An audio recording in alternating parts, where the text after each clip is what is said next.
Welcome to it. Welcome to it. It is 3 o'clock on a Monday afternoon, so you guys know what time it is. It is time for Talk That Talk. I am your host, Terrell Chatterbox Emerson. I am fresh off what I like to call a reset button. I hit my reset button in LA. I hit my reset button in California. It's always fun to go home. See my parents, and every time I see my parents, that's always a good thing. That's always a reset, as I said before. Anytime I get to see Nana. Um, yeah, man, I got to stay with my cousins like I always do, and got to see my auntie, got to see my godmom. So yeah, man, I had fun. I had a blast. Um, because of that, you guys typically know how those back home trips go for me, especially on these Monday shows. I usually drive in Monday morning real early before everybody else does. So as a result, I need somebody to lean on when it comes to these Monday shows after a trip. If you guys are watching VR YouTube, which we're about to get to in a second, you guys already know who I'm joined by. But let's go ahead and get that wide shot back going because Will Despard is back in the building from the Sporting Tribune. Will, what's good with you, brother? I'm doing good. Thank you for having me. I love being on. My dog. Let's get to it, man. We said we would do this a lot more, and it appears that we're already kind of starting on that. So Let's just pick it off. let's do it, brother. I'm with it if you are. So what we're gonna do, we're gonna thank everybody who's joining us via our YouTube. If you would like to join us and watch our new little setup that we have in here, please do so. All you have to do is go to Facebook. Well, first of all, that's before we get to Facebook. It's on YouTube. You go to YouTube, go to the search bar, type in Talk That Talk Radio Show. Once again, go to Facebook or go to YouTube rather. Go to the search bar, type in Talk That Talk Radio Show. This is still new to us, guys, clearly by my stumbling in the beginning, but we are in a new setup. Again, shout out to MaxBet Media again for this entire setup. Just a beautiful welcoming by the guys over there. Shout out to Mike, shout out to Scott, and as always, shout out to Nicole. But yeah, man, if you guys want to follow us on any of our social medias, it's pretty much the exact same as our YouTube channel. That goes for our Facebook, that goes for our Instagram, Apple Podcasts, Spotify. Everything is Talk That Talk Radio Show. The one thing that would be different is our Twitter. Our Twitter is at Talk That Talk LV. Once again, our Twitter is at Talk That Talk LV.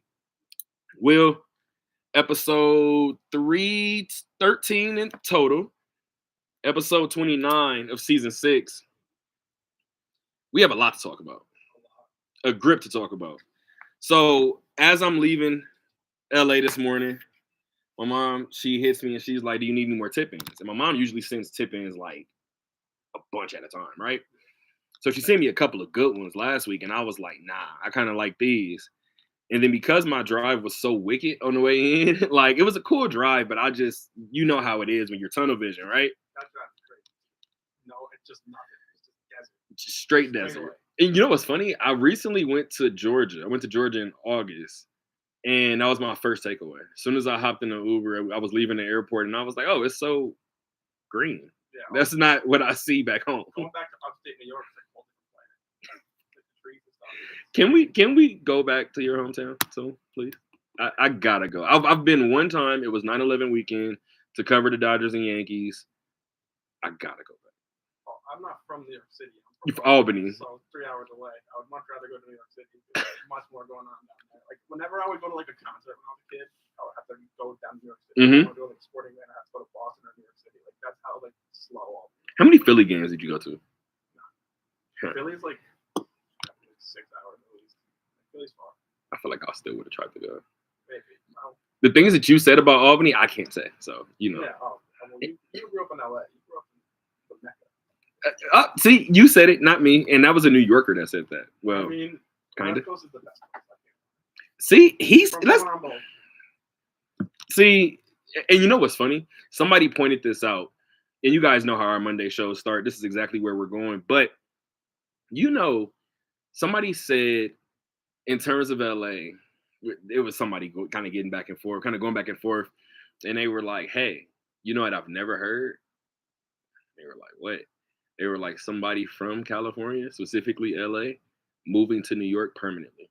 You've heard of it the other way around. Yeah, 100%. A big part of that's the weather. You know, Like that. I can't That's make it gotta up. be the main reason I left. I'm not a winter guy. I'm not cut out for winter. I did 20 of them back there. That's the last 20 I'm doing.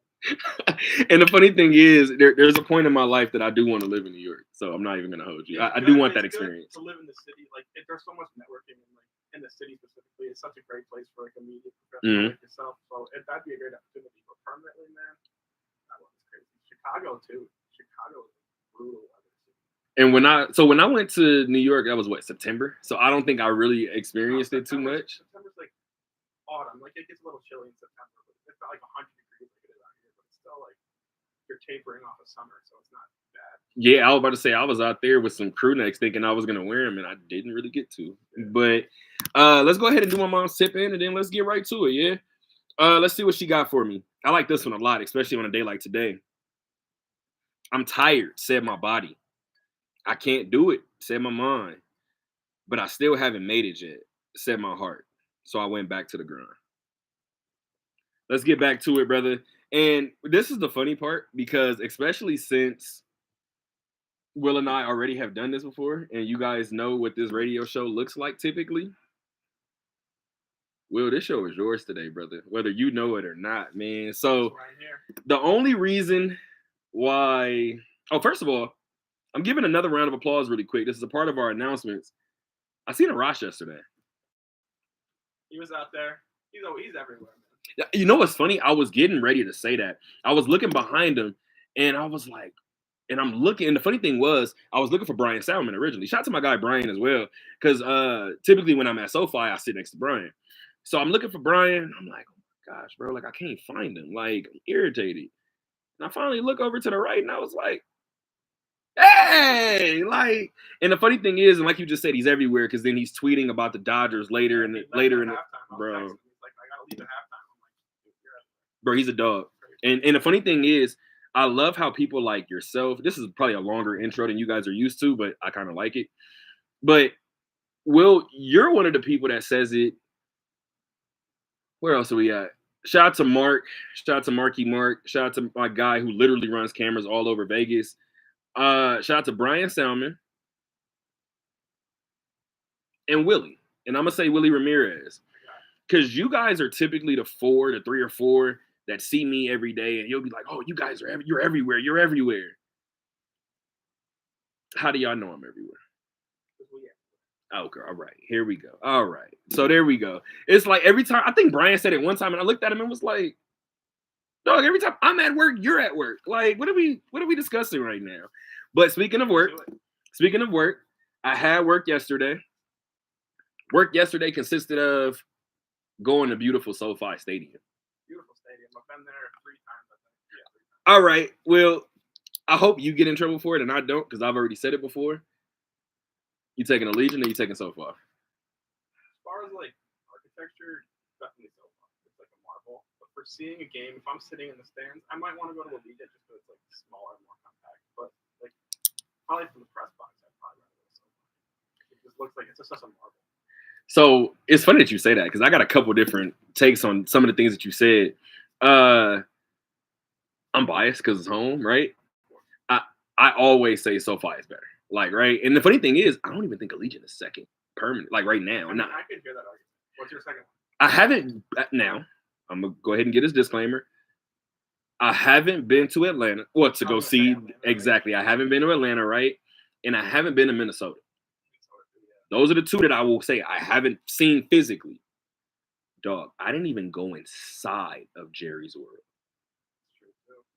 Allegiant's not that. And that damn thing is almost 15 years old. I want to see that because I've never seen Jerry World in person.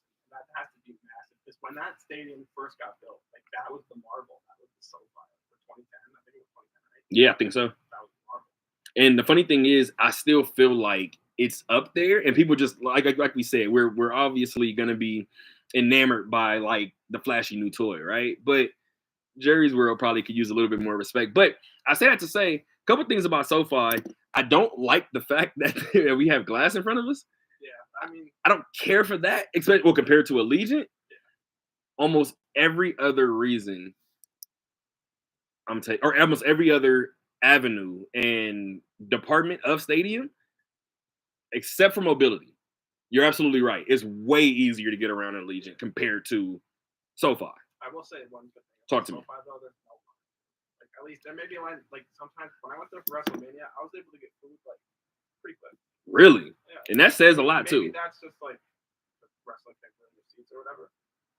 Maybe not. When they were here, do you know what happened when SummerSlam was here the first time? I was here as a fan, but I was like, I don't know what happened. Jeez Louise. The PA didn't work. Yeah, the beard thing like all shut down, bro. All the cashless payment went down. They had to give away concessions, bro. I was already drinking the whole thing. I was having a great time going to SummerSlam. I think toilets overflowed. It was just a bad day for That was one of Allegiant. the first Like events they hosted. it was, and it definitely put That might have been them. the first event I went to at the stadium. Like period. And the funny thing is, it only had, like you said before, a couple of concerts and maybe a soccer game before SummerSlam.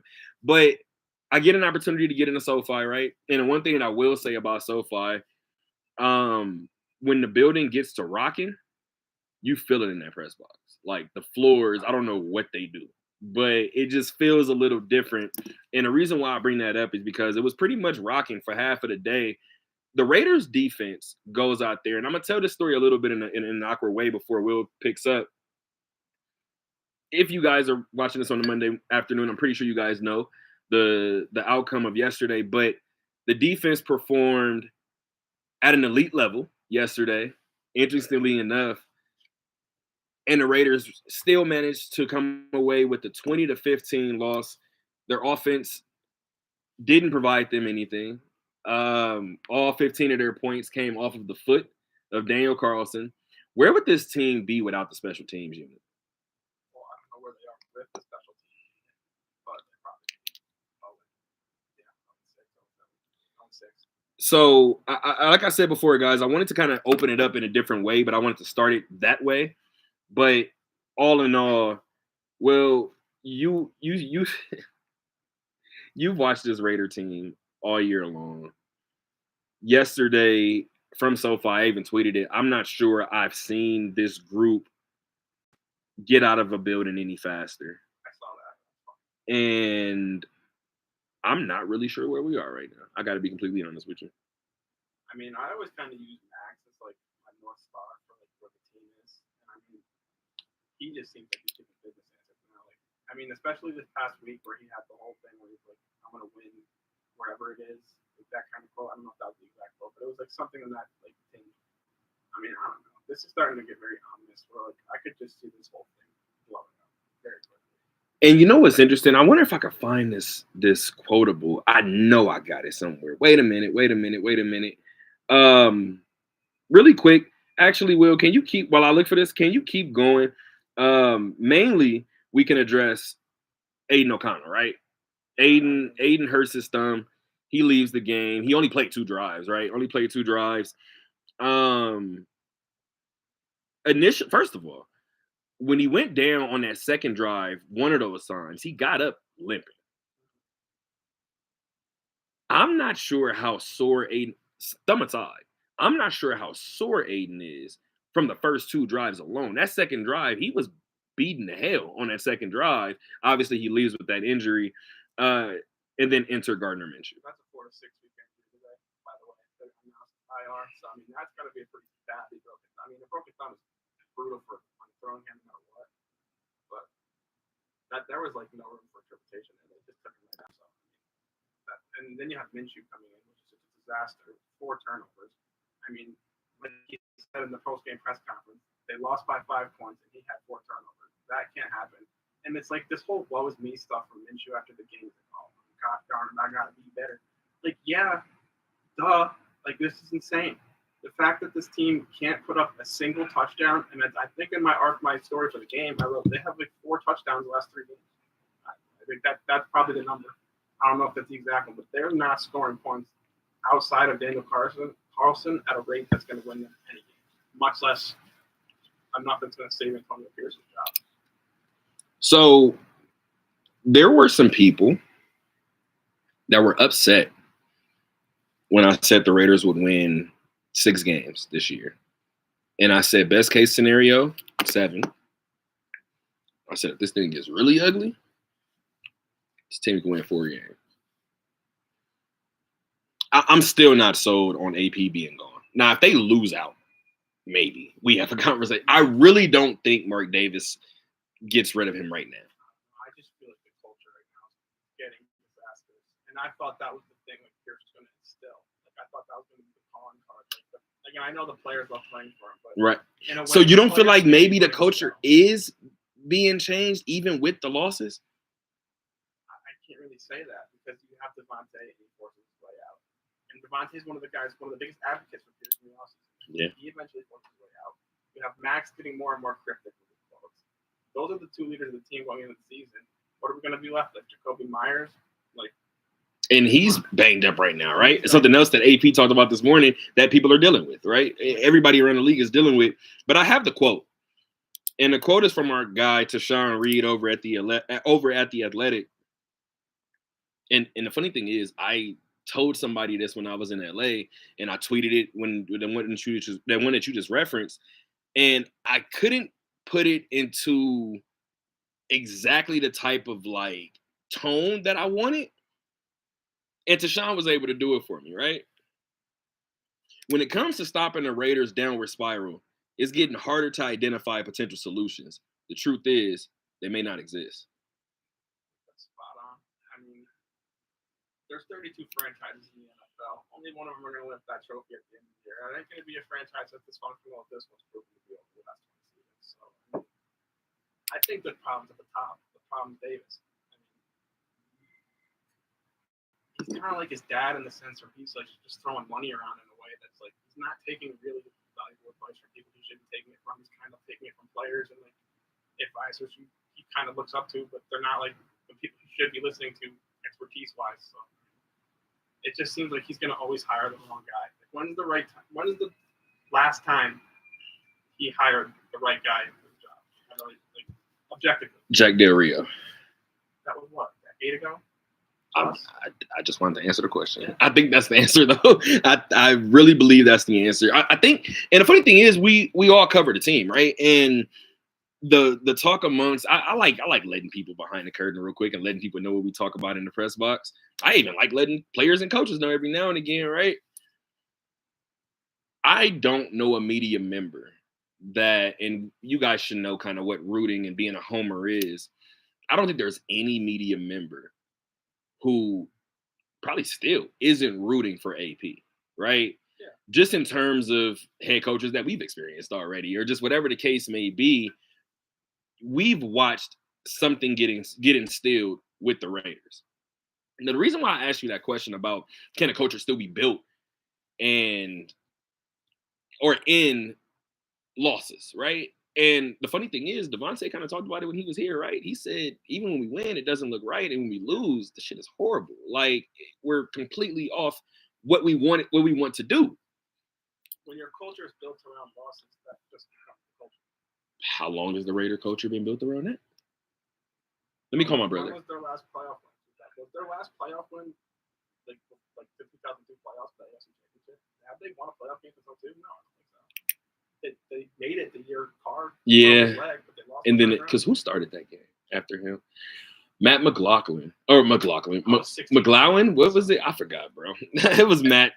Sorry, Matt. I was still a junior in high school. And I was rooting for the Raiders that year because I was just like, I'm a Patriots fan. I said that last time. Mm-hmm. I was rooting for the Raiders because I just like Carr. And the funny thing is, for whatever it's worth, this is no shot at Gardner. And again, I was 16. So no.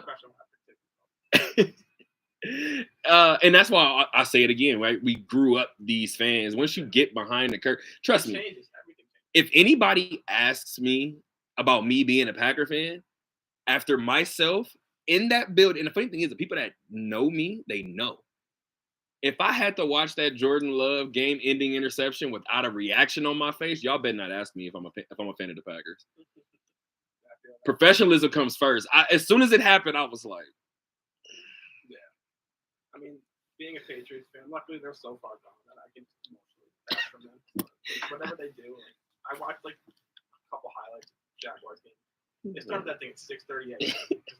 I'm not waking up at 6:38 to watch those balls. Especially to watch a loss. That makes sense. Guaranteed loss where they're not going to score a touchdown. Like if they score a touchdown, it's going to be pure luck. So the way that you're talking, there's a frustration level setting in, and you're talking about your Pats, right?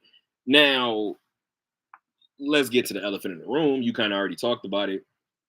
I was speaking with my auntie and my godmom about it the other day, and I was at their house, and I was like, the Raiders, and I referenced the conversation, and again, I referenced on here a couple of times. Um, I remember when Kyler Murray had his miraculous Allegiant game, right? Overtime game. And I remember watching that game, and at the end of it, I called my brother. And I've referenced this conversation a million times. And I called my brother and I said, "How do you do it?" He was like, "Do what?" And I was like, "Be a Raider fan." And he was like, "Bro, it's brutal." And I was like, "No, I'm a year and a half in, like physically covering this team, and it's hard sometimes. Like, cause like sometimes you guys do everything right, and then at the end, it's like, what was that?" Like, and I told him, kind of same thing happened with the Jeff Saturday coaching debut, right? These are just certain games that stick out in my mind, and I'm just like, the Raiders probably shouldn't have lost. Now you look at this season, we're saying the Raiders shouldn't have lost for a different reason, in my opinion. When I look at the stats, and when I did my story last night, I had to double back the same way that you did. I said, so the Rams started this game with 4 punts and a turnover on downs.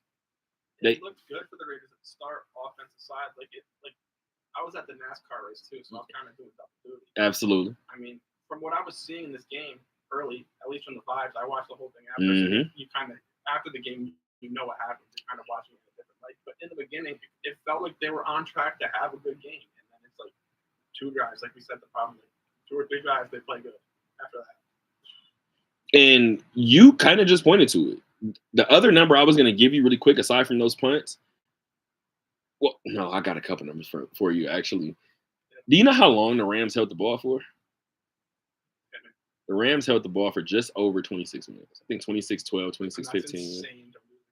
I mean, that means you're giving up home runs, and they weren't. So, like, one was a defensive touchdown. Without the defensive touchdown on a turnover, obviously, right? And the Raiders win. Kyron had 2 touchdowns, so that was 3 touchdowns.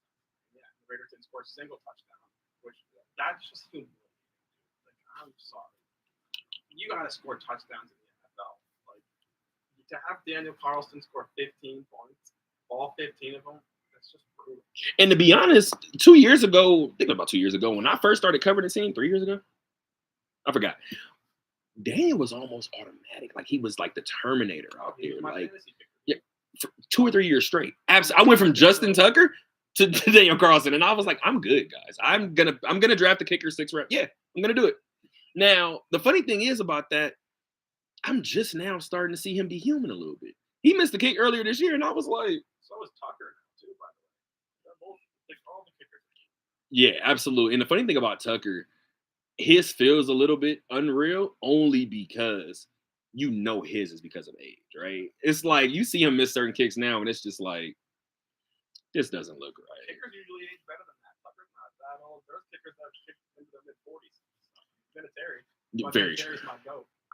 Well, I mean, you're a little biased, I feel like. A little bit. I was 6 years old. Maybe just a little biased. But again, you kind of got to the elephant in the room, right? The Rams held the ball for 26 minutes.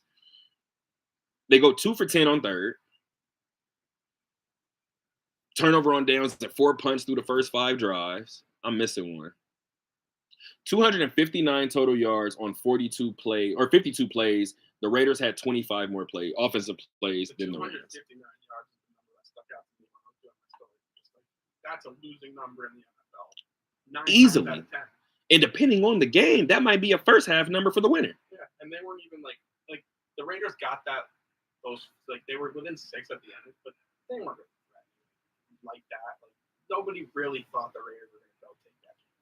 No. Now, it's interesting that you say that because when the Raiders went down 14-3, now keep in mind, you kind of talked about those 2 like back-breaking moments in terms of those first 2 turnovers, right? They happened on back-to-back drives. Now, that throw, first of all, you watched the game a couple times, actually. I think it was the first throw of Gardner's day. He airmailed it. And we were kind of like, ooh, that don't look good. And I think even on the interception, I think he might have got his arm tipped or might have got the ball tipped or might have got his arm hit. So I'm not too upset at that one. Two of them, the ball was in the vicinity of the receiver, right? And I'm happy that Gardner said it after the game. I know you kind of highlighted his post-game presser. He said it was just bad ball placement. And the interesting thing is, I told you guys, say it again. If you're the quarterback, that's your job. No, indeed. I completely agree. And I looked it up, and I don't know if you did, but do you know the most interceptions that Gardner has had in his career? I don't think he hit double digits. Maybe. Or, like, I know he was what, like 21 for like it wasn't. And it's interesting that you said that because last season he played 17 games. Played 17 games, 9 interceptions. He's up to 8 this season. And the funny thing is, the reason why I brought that up, now, if you guys are avid Talk That Talk listeners, you guys are very, very aware about this other conversation I'm getting ready to bring up that I had with my dad. He's a Cowboy fan. We're having a conversation about quarterbacks. And I told him the same thing I told the Las Vegas fan base, not the Raider fan base. But if you are a Las Vegas native and you just now got with this team when Derek Carr was the quarterback, or you're learning about the history, whatever the case may be, I said it. I said, you guys don't know what a bad quarterback is. And my dad, who was off of the Dak Prescott stuff, he was like, you know what? Minshew is serviceable. And I said, no, he is. When and if your starter goes down. And I love Gardner, but I don't know if I would bring Gardner in to be my number one guy. And in saying that, this was before the season started. So imagine typing that story yesterday at their house, and I just looked over at my dad and was like, hey, let's play a game really quick. Where do you think you guys would be if you had Gardner right now? What is that? He didn't want to answer it. It kind of started the same way that this conversation started with the Raiders, where I said, where would they be without the special teams unit? You said you didn't know where they would be with them. Yeah. That's pretty much my dad's answer. And where are we at now with Dak? Probably worse. Worse off than wherever we are right now. Minshew is so curious to me. Before this season, like, I thought he was serviceable. I thought he would, like, I didn't think he was going to take the Raiders to the promised land, but I thought he would do enough to keep the ball clean. So much for that. I thought he would get him down the field with some proficiency. He can't even do it. He's not an NFL level quarterback. He looks like Mac Jones. It's unbelievable. And I'm not laughing at what you said. No, only reason why I'm laughing is because I love being around true fans of whatever their team is when they were growing up. Because like myself being an Angel fan, I'll say something slick and then I'll be like, yeah, something like Eric Ibar. And if you don't watch baseball like avidly, you're like, who the hell is Eric Ibar? Oh, the Angels shortstop. Don't worry about it. The fact that you just say he looks like Mac Jones, it makes you look, and in my mind, I got like 2 or 3 Mac Jones flash like highlights. It was like, I don't know if that's a good spot, brother.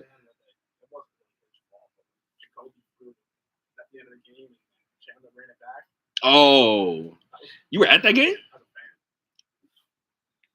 Brother, I think we're getting to a point to where we could rank like the top 10 most crucial losses for the Raiders over the last 5 years. Oh yeah, I mean that's kind of just like torture point. You could do that for any 10-year span of the Raiders besides post 1980. Yeah, no, I'm with you. And the scary thing is, it goes back to Tashawn's quotable, right? Not really sure if there's an answer. So we'll wrap up this conversation by addressing this. You already addressed the elephant in the room twice, and I heard it as well. And Max has told me personally. Max told me this as late as this summer, rather.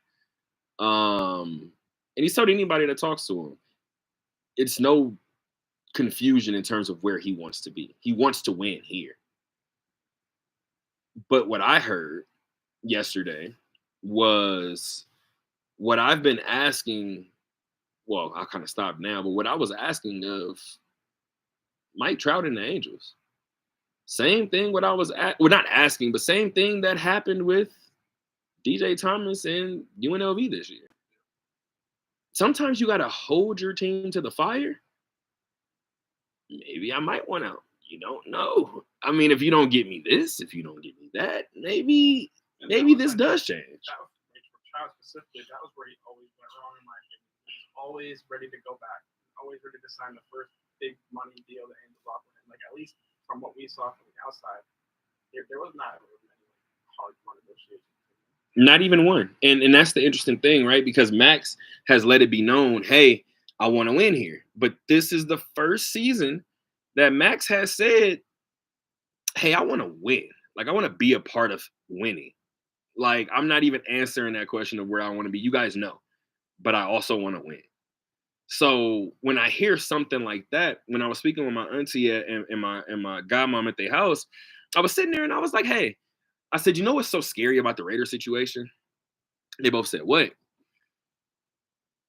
I said, I feel like the only answer is to start from scratch. I said, the problem is if you start from scratch, this is a professional football team. I said, you can't strip the cupboard bare. But I would think starting from scratch begins at the top, You're not doing that without a sale. And that's not going to happen. The answer is no. You know what? Did you have any issue with Tom Telesco being hired? Yes. See, a lot of people did, and I made it my gut. I'll tell you this: my gut definitely told me, like, why would you hire the guy whose team you just put 63 on? That was the one thing I couldn't get past. You just beat this guy in a historically like bad dredging. But I also watched this man build a couple Charger rosters that should have won championships, but Brandon Staley is on the sideline. So I'm not too mad at that. But the reason why I say that is because you can make an argument for Tom from that perspective, right? Like, he's been able to build rosters. AP, you have the locker room. You have his playing history. And then B, and I've said it before, I know, and whatever, right? I'm still going to go to penalties. A lot of people are like, oh, the Raiders are being penalized a lot. Are they not being penalized a lot? I'm not even worried about that, because if I'm in favor of AP and I'm talking about the penalties, of course the number is down, right? But what I do want to highlight about the penalties is the Raiders have them at the worst possible moment.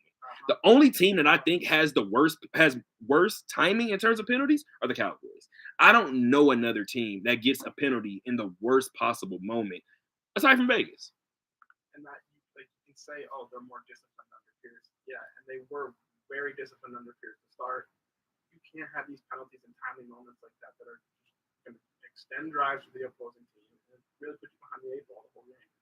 And one of their biggest issues, aside from the quarterback play, is trophies.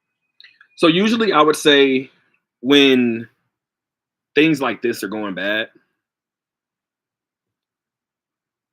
the perfect recipe is home cooking. I usually always say that, right? Get back home. You would think, but then you have the catastrophes that happened at home already this season. So actually, let's keep those in the past. Let's not even talk about those. Okay. But let's look ahead in terms of what they're being greeted with. Imagine you get home, right? You get home, you just took a loss on the road to a 1-4 team coming off of a bye week. Second loss at SoFi this season, by the way. You get to the house and Patrick Mahomes and Travis Kelce are standing on your front step. It's gotta be. Like, what chances do you think they have to win in this locker room? Ooh, that's a great question. Okay, you don't have to say it at the professional level, but how many times have you been around athletes that it'll probably be high school level, probably college, that will tell you, like, we have no shot? I don't say it. It probably stops in like high school, at least from what I'm hearing. Like, I don't covering D1 sports. I've never even heard a D1 athlete keep it that 100. I had one who was kind of like, we know how this ends. Back in the old UNLV football days. It's funny that you went there. It's funny that you went there. But the funny thing is, back in those days, if you talk to anybody that was on the program back in those UNLV days or earlier UNLV days, but toward the latter Tony Sanchez years, a lot of those guys was like, we have to. Charles Williams is one of them. We know what we're going through right now. We're building something for the next one, and the next one, and the next one. Those guys that I used to talk to, they appreciate where this program is Oh, yeah, now, and they understand their stake in it. And that's dope to see, like Charles Williams and like those guys. They're some of the biggest ambassadors. 100%. 100%. Like that's so great to see. Like to see them really embrace this program because they were, like you said, they were huge in building what we got going on now here. 100%. Objectively, like you can't get to where we are now without the foundation they laid, even if they weren't winning many games. Because what they were doing was they were instilling a culture that wasn't here. Tony Sanchez, he started to build a culture that was not here. Talk about it, man. Give Tony his flowers, man. I feel like Tony Sanchez gets berated a lot. And I know there may be some people right now that know me and Tony's history, and they may be shocked that I said that I did the little round of applause, and I'm going to do another one. But I've said it before. I got all the love in the world for Tony. Like, I say it all the time. Tony and I were colleagues. Like, essentially, that's what we always are with these athletes and these coaches, right? We're essentially just colleagues. And I tell you guys all the time, there's emotions in sports. It just is what it is. So sometimes a reporter may get a little agitated, a player may get agitated, a coach may get agitated. I base people off of real life. And respectfully, you know how I feel about this thing that we do. It's a beautiful thing that we do. This isn't really real life. Like, this is not real life, right? And my dad being a football fan and just being the person that he is, when I seen my dad told me about Tony Sanchez when I was in high school at Westchester. Just telling me, hey, you heard about Gorman? What the hell is a Gorman? I heard about Gorman in New York. I'm like, bro, what is a Gorman? And he's telling me, like, hey, this Tony Sanchez did this. So when I got to UNLV, I was like, oh, he's here. All right, let me do some digging. And to see Tony and my dad interact when my dad went with me to USC, my dad took some dope video for me at the game. To see them two interact. And to see, I have no idea what they were talking about. I wasn't even over there. But to see the way that they were interacting, this was after the post game. Tony just took a loss. And they're talking football over to the side. So I tell people all the time, former players included, I can never hate Tony. Like, once I saw that in real life, I'm not worried about any little dust stuff during the press conference. Not in the slightest. That's real. And that's why it's kind of like in a different way when you see like some of the hate these athletes that got line. It's like when I was a kid, I would probably like pile on one of my teams. Absolutely. Like, crazy about it. But now it's like covering these teams, like you see the human aspect of these players so much more focused. And like, I don't know, you want to feel that way as a fan, but it's kind of hard. But when you're really, like you said, colleagues with these people, you want them to do well on a personal level, not like as a fan, but like because you want to see them do well as like a person. Yeah, and I've said it before, man. The way that some of these Vegas fans talked about Derek Carr, I know you guys are talking about performances on the field, but some of the things that were said about him goes back to what you said before. I don't know more people that are walking down a crowded hallway after a 20-point loss and will shake your hand, look you in the eye, and ask you how you're doing. That was Derek Carr. That mattered. Like, I don't care what anybody says. That mattered. Watching Derek Carr walk out of that locker room, it bothers some guys, and I'll leave it at that, especially when the position wasn't addressed. At the time, I really didn't think it was the worst thing, but I was wrong. This is catastrophic. Like, if you have a quarterback, you can address the other things. Like, the other things are easier holes to fill. When you don't have a quarterback, you have nothing. You're just a rudderless ship. What they are now is a rudderless ship. I love that. See, now this is the funny thing, because you got to come pod with us, because that would be the pod title, by the way. Rudderless ship. That will absolutely be the pod title. But they're back in it, back in the thick of things on Sunday, 1:25 p.m. Will be there? I'll be there. Kansas City in the building. That is an amazing question. That is an amazing question. Let's talk about some NFL quarterbacks really quick. Somewhat rapid fire. I'm down for like 2 minutes on each quarterback. I can say a name. You could take the player, or I can take the player, and we can go from there. You want to do that? All right. Where's my notes? I don't like this. All right. My notes are right here. Daniel Jones. All me? All right, brother. Let's talk about Daniel Jones real quick. So Daniel Jones, New York Giant quarterback, in case you guys are unfamiliar.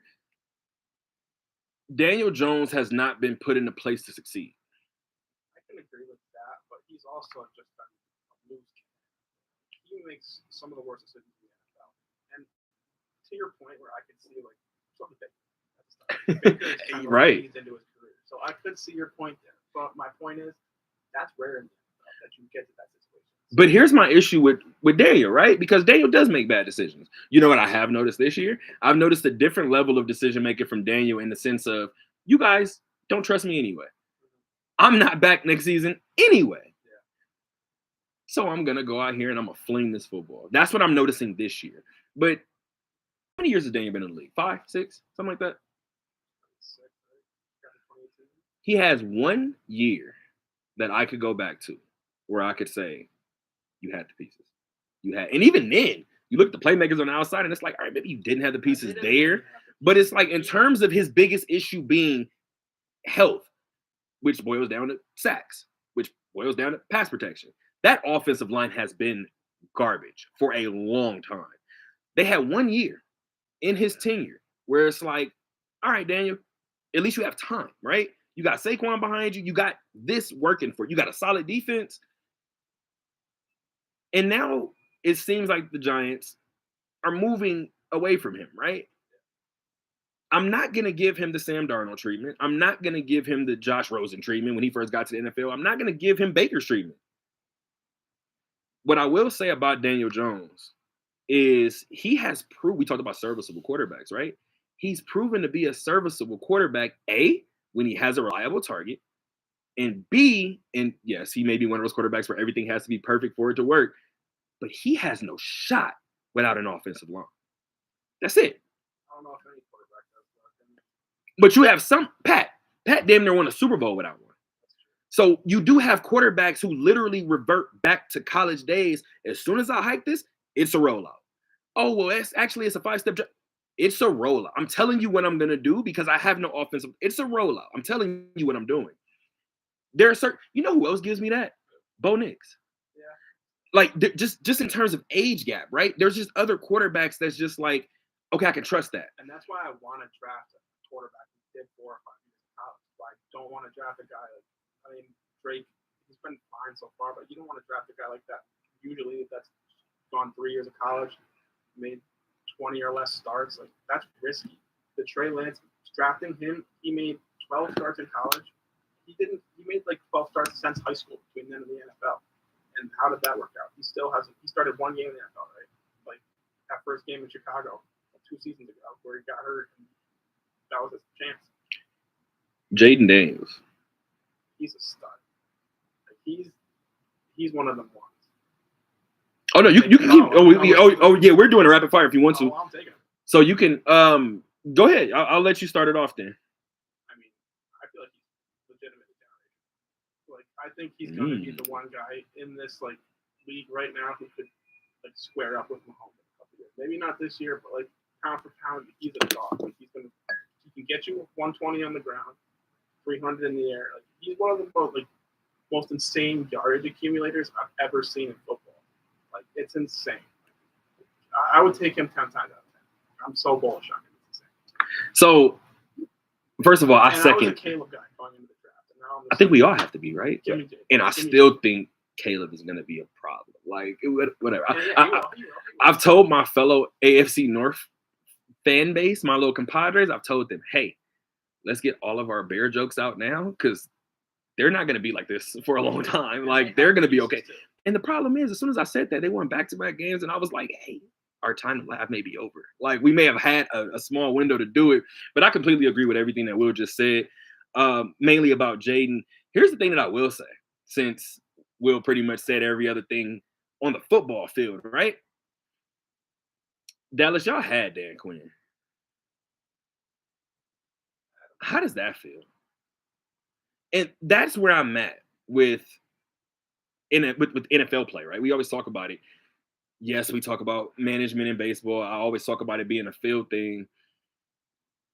Coaching matters the most in football, period.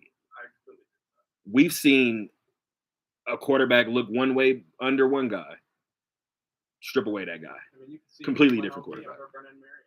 When you see how he puts those chess pieces together, football is so tactical.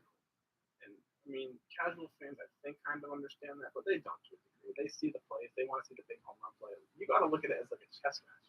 Like, that's what it is. That's exactly what it is. And And last thing I'll say about that Dan Quinn point. All right, I'll say this Shedeur point really quick because I don't know how I got here. But I had a conversation with Mike Hughes this morning. And shout out to my guy Mike Hughes. And we were talking about just this quote. This, I don't even know if people will even care for it, but if I'm the receiver, I'm not even necessarily mad, right? But I just wonder how other people will take it. And what I mean by that was there was a quote, or there was a soundbite. Shedeur's in and I like Shedeur a lot, like most people, right? And he said 14, are you in or out? Did you hear that video? Yeah. And 14 said I rolled my ankle. I'm kind of with Shedeur. I asked you one question. Yeah. Are you in or out? But Shedeur didn't say that. First of all, he called the man out his name. And then he said, can you catch this deep ball? Or can you catch this go ball? I do like the fact to where if you're out, I'm addressing the question to somebody else. So I do need an answer. I do understand that. But we've talked about it before. And I mentioned Josh Rosen earlier in the show. People talked about the way that Josh came into the locker room. And that was probably his biggest issue. That was probably what really did. No, I heard it.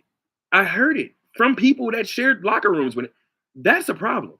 When you come in and you haven't produced, like I told Mike said people are soft nowadays. I said, that's not all he said, but I was like, no, I completely agree because I don't even know if I would be mad. However, I do have a question. What if he gets to the league and, again, I'm not even going to name a confrontational receiver. What if he gets to the league and said that to Deontay Johnson in Carolina? Somebody who has years under his belt. I don't know. What if he said it to Brandon Ayuk? I just don't know that somebody who has not only has a mortgage to pay, has had a mortgage to pay for the last 10 years. You can't talk to me like that. Like, so I just don't, like I said, he comes in his first 2 games, he has Cam Newton like numbers. We get it, right? So the only reason why I brought that up is because college, respectfully, some are young men. A lot of these guys that you're dealing with are kids still. They're kids. In theory. Hard to grasp.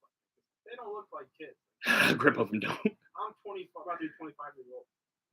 They all look older than me, even the 18-year-olds. So it's like, I mean, that's kind of pointless. But it's like going back to the point, like a lot of people see these kids on TV making these plays like Ryan Williams. That's a 17-year-old kid. He should be in high school when right now. I was 17, bro, I was an idiot. Like, I was an idiot. 100%. Straight up. I wasn't helping Bama possibly compete for a college football playoff. I wasn't helping myself. So I say all of that to say football, especially at the NFL level, your coaching, this is why I'm all in on AP, right? You have to be a leader of men. And again, we're wrapping up the Jaden Daniels point, but an AP guy, by the way. Dan Quinn, talk about it. Dan Quinn, somebody who we wanted, worst kept secret in Vegas. He was like, that's the one. But going back to Dan Quinn, that's a leader of men. Like, you look around at some of the good NFL teams, I start to weed them out based on which of them are led by excellent examples of men. Because of that, again, I grew up a Packer fan. I remember when the Bears drafted this next name, or drafted Mitchell Trubisky over this next name that I'm about to mention. And I called my cousin who's a Bears fan and was like, thank you. That man went to Pittsburgh, and I was like, damn it. Because if anybody's going to get something out of him, it's Mike Tomlin. Yeah. So let's get to this next name. Deshaun Watson. You want me to take it? You got it. You got it. All right, man. Let's talk about D. Watson, man. First of all, prayers up to him after that Achilles injury. As a person who suffered an Achilles injury, I feel like I have PTSD with watching him. So when you suffered so did it feel like you were just like nothing? When I went to go step? Yes. It was literally mush. So what happened was I tore mine in the worst way possible, in my opinion. And I have no problem telling it now. I felt a little way when I was in the boot. I bit on the shot fade. So it's my fault why I tore my Achilles. I can't even be mad at anything. The only thing that would have been worse is if I got crossed. Like, that would have been terrible. But bit on the shot fade, told my dad, everybody knows the golden rule. Jump off of 1 foot, you land on both. Jump off of 2 feet, you land on both. I don't know why, for whatever reason, I took off of both. And because it was a shot fake, I tried to plant and turn at the same time so I can get back. And as soon as I planted, my left leg slid all the way in front of me and it kind of hyperextended. So I've had knee problems since high school. Instantly, bro, I went down to my knees and I grabbed my left knee, started feeling around. I said, I'm good. I went to go walk, nothing, brother. Yeah. And the funny thing was, I tied my shoe tighter. Yeah. I was like, whatever it is, it's a bad ankle sprain, whatever. Tighten it up tighter. And I tell people this story all the time because they needed 2 points for, they was like, oh, you played with a torn Achilles. Oh, you're so wrong. No, my team was down a man on defense. They needed 2 points. They got them rather quickly. Like they got them relatively fast. And I say that to say, I know what goes into the rehab. And mine was a partial tear. So they couldn't even do surgery. I had to literally feel that joint heal for 9 months. Like that's what and the funny thing was I kept telling my doctor it itches. Like it itches. And he was like, you ever had like a scab build? I was like, yeah. He was like, so that's what your Achilles is doing on the inside. That makes sense. I'm like, bro, what the heck? And I'm back there trying to rub my Achilles like this itches. He's like, it's slowly building itself back. So I say that to say, we talked about Baker Mayfield earlier on the show, right? A lot of people talked about Deshaun Watson in terms of what his numbers looked like or whatever the case may be. I've always said, when Deshaun went to Cleveland, I said, it sucks that Deshaun's about to decline now. It's just the franchise. I don't know what it is about that franchise, right? Even in everything that people were saying about him, everything that we saw earlier this season, it's tough to watch somebody go down that he did, especially having the emotions that he did. What I always say is the biggest test or character rather of a person is the way that people speak about them. And to have Myles Garrett go on his I'm not going to call it a rant, but to go on his soliloquy, right? For Jameis Winston, who we make a lot of fun of for whatever reason, he makes fun of himself. Jameis is really good with his words. Like Jameis may not be good in high pressure situation with his words. Jameis is really good with his words for the most part, right? And I liked what he said also about Deshaun. And the thing that I found most poignant about it, and then I'll let you add a point if you want to. Everybody knows the elephant in the room when it comes to Deshaun Watson, right? And I'm not here to, I've said it before about what Myles Garrett has said. I'm not here to be the moral police, right? I'm not going to be like, hey, now if you're making anybody do anything unwanted, you have a problem. And that's another conversation, right? I highlighted that issue when it originally arose. And one of the things that I kept talking about was, seems like the Texans might have had some people on payroll until they didn't have Deshaun on payroll. And now all of this, whatever is out in the news. So I say all of that to say people have had their opinions about Deshaun now off the field as well. To see some of the responses when a player goes down with an injury, I just don't know that that's ever okay. And you talked about players or knowing players personally. Last point that I'll give, Jonathan Isaac. I remember when Jonathan Isaac was at Summer League or was in the bubble rather, and he said that he wouldn't kneel during the national anthem. I think he wore the shirts and everything. He was just like, I'm not really with that. Like, and even he was wearing social justice shirts, but his thing was he couldn't do the Black Lives Matter thing because it's like all lives matter. Now, again, I'm sitting here behind the screen like everybody else saying, Jonathan, you missed the point. I have friends that miss points sometimes. Maybe big points, maybe small points, right? But I've met Jonathan. Jonathan is one of the only people at Summer League. When you finish conversations with Jonathan, he'll end it with, God bless you, sir. God bless you. God bless you. Same thing with Derek Carr, right? Everybody wanted him to kind of have some vitriol in his response to John Gruden. He said we should pray for him. You know when I heard him say that exact same thing? Henry Ruggs. And then when you, like you, have met Derek Carr, dog, that's him. That's really him.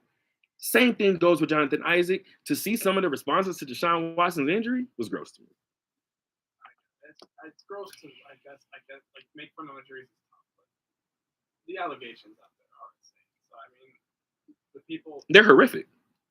It's such a touchy subject to me. Where like I don't want to be the guy that's like you can't. Do that. Like the one thing with the Browns fans, it felt to me like they weren't booing the crimes or the alleged crimes. They were just booing because he's bad. Right. And that's the part that kind of like hurt me. Mm-hmm. But from the point of like the tweets and stuff, like I don't know. This is a guy who's a very polarizing figure in terms of like people wish the worst for him. I'm aware. Right or wrong. Like, it's just tough. Yeah, no, absolutely. Absolutely. I completely agree. And as I said before, if you guys, and again, everything is documented, so you guys can go back and listen to episodes that we've had during that debacle. That's exactly what it was. And I've always said it, whenever something like this comes out and it was as large as it was, just in terms of a story, there's some truth to it. There's the percentage of truth is left to be determined. We don't know exactly. Of course. But like, it's hard for me to level with like some of the stuff I heard and to be like, and I understand like my thing was, I don't think he ever should have been back in the league if that had a morsel of truth. But you let him back in the league. And that's the NFL for you. The Browns were fine with it. They signed the largest contract in NFL history. So like, if we were all fine with it when he was good, and now that he's bad and you're Cleveland, you're just doing it. Like, that to me is fickle. I didn't really like that. But back to my other point, I mean, he's just so polarizing because of stuff that he may or may not have done. He probably did to some degree. I mean, there were NDAs involved, and I've said it all the time. NDAs don't protect you away from illegal activity. No.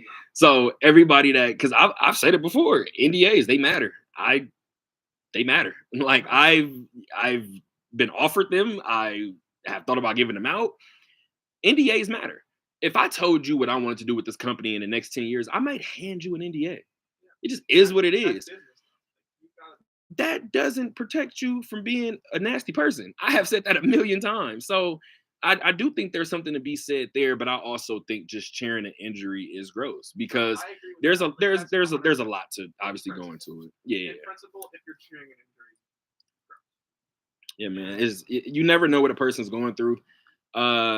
We always expect these athletes to be kind of superhuman in terms of having tough skin, and I remember. I'll give you guys one quick thing real quick before we move on to this last name. I remember when I tore my Achilles. And there was a period of time, it was just me and Ace. And shout out to my guy, Ace. Rest in peace, my guy. It was just me and Ace in the house. And I remember I came home and I sat down. I had just moved into my place. So I came home, sat down. I may have not even had my love seat at the time. I'm sitting down on the ground in my little corner. And I realized I worked at the rec center on campus. I realized as I'm sitting there, I look around and my whole house is black. And I'm like, how long have I been sitting here? Looked at my watch, bro. I sat there for like 4 or 5 hours. Didn't move. Just sat there. Again, I'm not talking about the allegations. Because we don't know. You said it twice. We don't know. So until we do, I'm looking at Deshaun Watson as a football player. I know how it feels without a surgery. I know how it feels to sit in a house and be mentally gone to the point to where you've been sitting there for 5 hours and you be like, I got to get out of my head. And that's one thing about injury for any pro that I think is kind of like gets swept under the rug almost. Like, we know the journey getting back to the court. We don't know what it's like those dark nights, like when you're alone on your floor or you're alone in your bed and like, your dream is in the balance. Like, you work your whole life with these things. And, like, you get one life. Like, you're not getting a redo with this. You get to that point in your career and it feels like it's all slipping away. Like, that has to be like one of the most daunting things. Everything that you keep gone through in my own career, like moments where I'm like, is this gonna work? Yeah, it's a tough feeling. And the funny thing is, you asked me about my Achilles injury because it happened the way it did. I don't remember a pop. We were in the rec center, so I definitely don't remember hearing anything. I don't remember feeling one, but I remember Chuck. We talked about Charles Williams, right? I remember Chuck broke his ankle the same year that I tore my Achilles. So Chuck and I used to go to the same doctor's office on campus. We would see each other at appointments. And we would talk, like me and Chuck, that's honestly, I think that's how we got so close. Chuck and I was talking to each other through the rehab. And I remember I asked Chuck one day, I was like, hey, did you cry when you broke your ankle? He was like, nah. He was like, you cry when you tore your Achilles? I was like, nah. I was like, you cried in rehab though. He just looked at me. I said, it's cool, gangster. We all cry. I was like, I just cry Wednesday. It happens. Like the rehab was the toughest part for me. The injury itself, I didn't feel it like that. Getting up, like you said, getting up and like feeling like you can't walk. Bro, the first time when I walked out of the doctor's office and he told me what it was, bro, I broke down. Like, bro, my job is to attend these games. I'm not even playing. Couldn't imagine what it would be like to be an athlete and literally everything is based on my legs and the Achilles goes. And that's another thing for athletes too. Like after they retire and after it's all over, like, it's hard. It's hard to go back into like being a person. Yeah. Being something like, you're so hyper competitive. You have that like mindset where it's kill all the time. Last name I got for you, brother, and I guess this one is your. Wait, did you take the first one? Who was the first name? My name. I think I took the first two, and then you took the Sean. So I forgot. Oh, Daniel Jones. Nope. Second one is yours. Or last one is yours. Let's get it. Bryce Young. I mean, I don't know. Like, I don't think it's gonna work for him just because he's so small. But I think if he got into the right situation, he could make it like he could make it work a little bit in the sense where he could be like a Gardner in 2021, where he's like just get the ball to your receiver short, not 2021, last. Get the ball to your receiver short. Where you're throwing 21 touchdowns, 9 picks. Like you're somewhat serviceable. He's not winning at a high level, but like he's just too small for him. Like, I don't know. He needs to be in the right situation behind an offensive line that's legitimately generational. Can I name a? Oh, that's hilarious. Just because you said it has to be generational, but can I name a situation and you tell me if you like it? Only because they've been successful with smaller quarterbacks, and I'm not gonna say New Orleans, of course, with Drew Brees. How you feel about him in Seattle? I don't necessarily hate it. They would again have to get a huge offensive line. Like, not huge. They kind of need him to be short because he needs to see over them. Yeah. But they need dogs up there. They need like receivers who can make the plays out of the short game because he's not going to hit the deep throws. But I think Bryce Young does have great mobility, which can serve him. Mm-hmm. Everything else, I don't know. Like, and Bryce Young, you're an LA guy, so you knew Bryce Young. Maybe not knew him, but you watched Bryce Young. But you knew the hype. You saw what he was. Yeah. He didn't look like that in the pros. He looked like two different players, two different guys. Not at all. For whatever it's worth. Sometimes that just happens, though. Sometimes you're just that guy at that level. Did you like Sam Darnold as a Panther? Did you like Baker as a Panther? No. But, I mean, you can't really put them in the same boat because Bryce Young is, again, 5'9". Like, I don't, like, so even still, okay, so here's the deal. So if you get a prototypical quarterback in Sam, right? Yeah. You get a smaller quarterback in Baker as well. But you kind of did the same thing with both. And it's like now you get Bryce, who doesn't have a previous stop like Baker did, right? So now you have that same stature-ish quarterback who's green, like beyond green. I don't trust certain teams with that player. I don't trust the Jets. I don't trust who are we talking about right now? I don't trust Carolina. Like there's certain institutions and franchises. I don't really want you touching a young quarterback. But that's the difference between a Bryce Young and a Jake Daniels. Everyone's going to be the Commanders for the past 20 years. That's one of the worst franchises in all of sports in terms of how they're run. Obviously, they have a new ownership group in there now. It's turning it around, but that's easier said than done. The fact that Jaden Daniels come in here first year of his career, mm-hmm. They're looking like a legitimate like playoff contender. Maybe not Super Bowl contender, but they get the NFC Championship game. That's not a strong conference. If they play like they're playing right now, they can get there. That's a different type of story than you're dealing with Bryce Young. Just honestly. Coaching matters. Coaching matters. I wanted to do an hour of NFL talk. Guess what? We did an hour. We did an hour of NFL talk. So again, we appreciate you guys for tuning in on YouTube. If you are watching, again, if you would like to, it is the Talk That Talk radio show on YouTube. I'm Terrell. That's Will. We just went ahead and broke down some Raider talk, broke down some information and some I guess opinions, bigger than anything. We gave you guys some opinions really quick on some NFL quarterbacks around the league. But now we're going to hop right into something that I'm pretty sure Will was waiting to get to. But we can go ahead and mark our calendars, set our alarms, because I want the entire city inside Allegiant Stadium this Friday, 7:30 p.m. for the top spot in the Mountain West, Boise and UNLV. We'll get to this Oregon State game, but you guys know how I run this show. I typically do it in blocks, right? I'm not gonna lie. I'm flipping it. I'm flipping the block. We can get to Oregon State in a second. Dog, how geeked are we for Friday? I'm nervous just from the sense that like the ending of that Oregon State game, that they almost gave that game away. But I'm very excited to see Nancy coming here. Like, that's going to be crazy to watch. Did that end of that Oregon State game look a little similar to Utah State? You know, they kind of made a run too. Too similar. I mean, they really got bailed out against Oregon State. I mean, I'm not sure that was a pass interference in the last play. Where I think those aren't usually pass interferences because the feet are getting tangled. But like that saved them. I also think it matters that they made that play from the they hiked that play from the 3. So this is interesting because I did want to start with Boise, but now that you bring that up, let's talk about it, right? UNLV nearly, you don't want to say gave away, do you? But I guess they nearly almost did. And you have to say it because they've gotten away with it twice. They've gotten away with 2 near catastrophes. We're talking games that would look so bad on Barry Odom's resume that he's not getting hired anywhere next year. Like, you can't have lapses late in the game like this, and it's going to cost them. And it's not going to happen against Boise because if they play that way against Boise, they're going to be out. It's going to happen.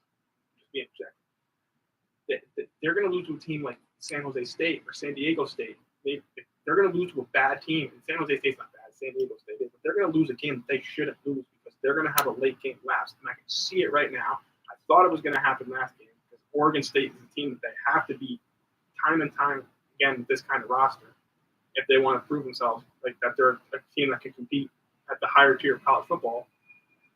I don't think they can if they're going to go and like give it away like that. And like there's problems that need to be fixed. The funny thing is, I think this team, you're absolutely right. A complete indictment on him because what he's done to build this program, amazing. But I feel like at times it's like a bit of contentness. Like I feel like sometimes like we built this up so good. Like there's still a lot of shortcomings in the in-game situations.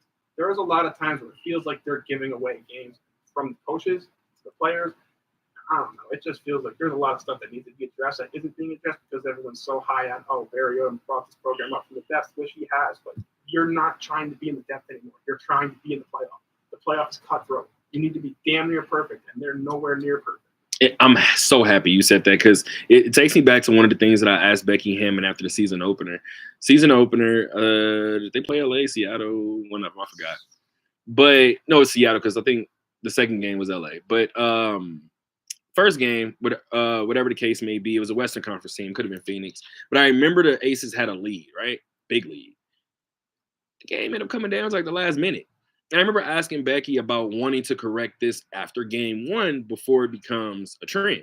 And to Becky's credit, it was fixed before the Olympic break. But it was an issue up until the Olympic break, right? So it's funny that you said that about Barry Odom and his guys because, yes, they're winning. You look at these last 2 weeks, and it's like, well, you're not winning clean. Like, if you want to truthfully be honest, they're not clean wins, right? A dub is a dub, especially in football. Every game. They're more talented than every team they beat this year. That wasn't really true last year. I mean, it was to some degree, but they were winning games that at the time felt like was a bit above their weight class.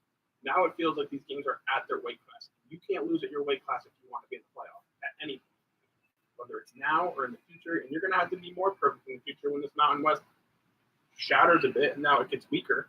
You're going to have an even stronger resume. That's going to include being 12-0 at the end of the regular season and 13-0 for the championship. And it's funny that you say that because that Oregon State game, they ended up winning that game 33-25. It did come down to a final play in the end zone. And I think what's so interesting, too, I did talk about it, the fact that they originally hiked that play from the 3-yard line. You get 5 yards initially to make contact, right? Now, I think because it was kind of in that awkward space, and like you said before, there's a couple of things that I think went into that. It was a trip. It wasn't a direct hand placement, right? It was a trip. The ball didn't necessarily look catchable, and it was in a tight spot. It was in a congested spot, right? So I think that is kind of all three of them rather are things that kind of contributed to it. But in doing that, you could look at the UNLV, and I think I even wrote it in my story. I was like, there very well could have been a flag on that last play. Yeah, and that's a judgment call. Like, football is full of judgment calls. We saw 100%. how there was like 9 of them that could have went their way, and UNLV would have won. They can't count on that, and they can't count against it. They have to play healthy enough football where they're not screwing themselves late in games. It's just very concerning to watch what happened in the last 2 games. So now, similar to the Raiders, except they're not coming off of a loss, right? Or 3 straight, actually. Now you have Boise. The good thing is you get them at home. I do anticipate, because people have asked me, I think you asked me last time you were here, the Iowa State game. What else did we have earlier this year? Syracuse. I'm missing one. Mountain West Championship from last year. Those are the top 3 UNLV turnouts inside of Allegiant Stadium. Keep in mind, 2 of those games that I just mentioned were big Power 5 schools that wasn't really our fans in the building. Like, they made the trip, right? That was a great era for Iowa State football. 1,000%. That was their golden age in terms of modern fan turnout. You want to know a fun fact? Brock Purdy's first 3 times in this building here in Vegas, 3 victories. One was with Iowa State when he crushed UNLV. Then he had 2 wins with the 49ers over the Raiders. He heard Purdy chants 3 straight times in Allegiant Stadium. I'm not going to lie. I was pushing that story so hard during Super Bowl week. I was like, he ain't lost in this building, y'all. I know y'all talk about Pat's record, but he ain't lost in it. No comment. I'm so happy the Niners lost yesterday. And the funny thing is, I have no real skin in the game in terms of fan base, in terms of the Niners. It's their fans. The way you guys feel about Cowboy fans, I feel about Niner fans. But as I said before, 6-1, both of them. Boise State, UNLV, 2-0 in the Mountain West for UNLV. You get an opportunity for another statement win, right? And I think what's so interesting about UNLV is they've already won 6 games, so they're already bowl eligible for a second straight season. First time that's ever happened in program history. And now Barry came in and said something that we hear basketball coaches say on this campus. He came in and said we're competing for championships. And I remember when I heard that, I looked around and was like, yeah, okay. All right. Now, the funny thing is, in a weird way, I did have confidence in Barry. You can call it fool's gold because I had confidence in Marcus Arroyo as well. But they were like, Arroyo got fired after a 5-7 season, so you were kind of hope that it's not like it wasn't like COVID year where they went winning. It looked like Arroyo was building something for all of his flaws. And I think when Barry got that, there was a little bit more confidence, but there's still like you hear, we're competing for champions. At first, you scoff at it because they've never. And now, Barry, this is your opportunity. You guys already are bowl. You guys are already bowl eligible. To lose out, you're still gonna get a bowl game, right? We've been around this team. We know some of the talking heads on this team, i.e., one of them being Jalen Catalon, who balled out against Oregon State. You know what he's building in terms of the players, right? The type of player, the archetype of player. And as a result, these are usually letdown games, right? When I think about the personality of the head coach, when I think about the grit of that locker room, this is it for UNLV. I was talking to Paul Gutierrez from ESPN. We were in LA, and I said, hey, if we're being honest, I said us as UNLV alum, too, right? This is what we asked for. 100%. All we asked for was be in the position where you can make the statement. Just have this game. Just get to this point where you're playing games that matter. And they're playing games that not only matter, they matter on a national scale. This is one of the biggest Mountain West games in history, if not the biggest Mountain West game in history. It's one of the biggest group of 5 games in history because it's going to directly influence the playoff. Boise State or UNLV is going to be the team in the playoff. I would much more confident in Boise State being that team right now. Yeah. But if UNLV beats this team once, if they beat them once, like they're going to be in a good spot. Like if that's in the championship game, they lose in the regular season, lose the championship game, they're done. If they win in the regular season, lose the championship game, they're probably done. If they lose in the regular season, win the championship game, they get a little hairy there because that championship means something. It does. Winning it does. that conference means something. For every Group of 5 team now, like that's usually what you're playing for is that conference belt. You're not playing to get to the playoff. Now it's a possibility. Now, when you get to that ranking, you can get to the playoff, and that's where I think UNLV really needs to spend at least on money. I couldn't have said it any better myself, as a matter of fact. So UNLV has an opportunity in year 2 for Barry Odom to do exactly what he said, right? This directly affects his pursuit of a championship. So, I mean, this is make or break time. We have a beyond busy weekend from Allegiant Stadium. It's always busy out here, man. Once you get to like Thursday, you just got to turn it up because you aren't sleeping until Tuesday. You have to, man. You have to. And there's what do we have? Three other topics to get to really quick. 3 other topics to get to. We have about 40 minutes left in the show. Again, guys, you guys are listening to the Monday and or watching the Monday episode of the Talk That Talk radio show. I am your host, Terrell Chatterbox Emerson, in studio with Will Despart of the Sporting Tribune. And yeah, man, we're just a couple guys talking sports. A couple guys from 2 different coasts talking sports, man. Let's talk Vegas's first team. Let's do it. Let's talk a little bit of Knights, yeah. 3 straight. That road trip went exactly how I figured it probably was going to go. It just feels like, I don't know. This team, it feels like they lost the soul last year with Marcel, obviously. But it doesn't feel like the Knights almost. Like, it just feels like for the first year, it kind of just feels like a team of mercenaries they put together. It's like, it feels disconnected from like the first 6 years, 7 years. Maybe I'm off base on that, but it feels like kind of the magic is disappearing a little bit. So, I'm going to piggyback off of one thing that you said because there is some truth to that, right? And the funny thing is we've said elephant in the room about 9 times on this episode, but a lot of elephants. A whole lot of elephants all over Vegas, just walking around, just blowing trumpets. But in all honesty, when I look at the Knights, disconnected is an interesting word. And the reason why, for me, is because William Carlson hasn't played all season, right? And I believe he skated this morning. Victor Olofsson is now ruled out week to week, right? With a lower body injury. Am I missing one? I think I might be missing one. But you've had movement already. 6 games into the year, I think 4 games into the year, you have movement with these lines early. The story last year too. They couldn't get the right line on the ice because they were so beat up all season. It screwed them. And then by the time they got to the playoffs, I mean, they had a roster last season that could have made damage in the playoffs had they gotten past that series with the Stars, and they just couldn't do it. And they had it, right? And they had that series originally. So for me, I do like your point of them losing the heart and soul. But I think what's interesting is this is what Vegas needed, right? In a weird way, it's kind of what we talked about with the Raiders in terms of you can't strip the cupboard bare, but you do got to make room. So you got to figure out what cans to keep and what cans to not keep. And we obviously mentioned Max Crosby in terms of the Raider hour, right? That's a tough piece to lose. But in terms of compensation, in terms of what you can get back, nobody else is going to garner you anything else more than he is.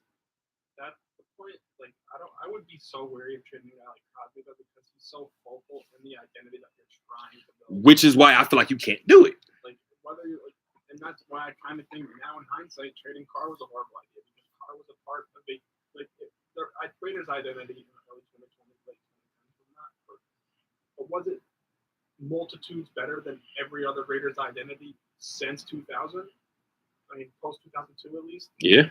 Yeah. 1,000%. And I think, sometimes you got to accept what you are as a franchise. The Raiders aren't going to be the Chiefs. They aren't going to be the Patriots.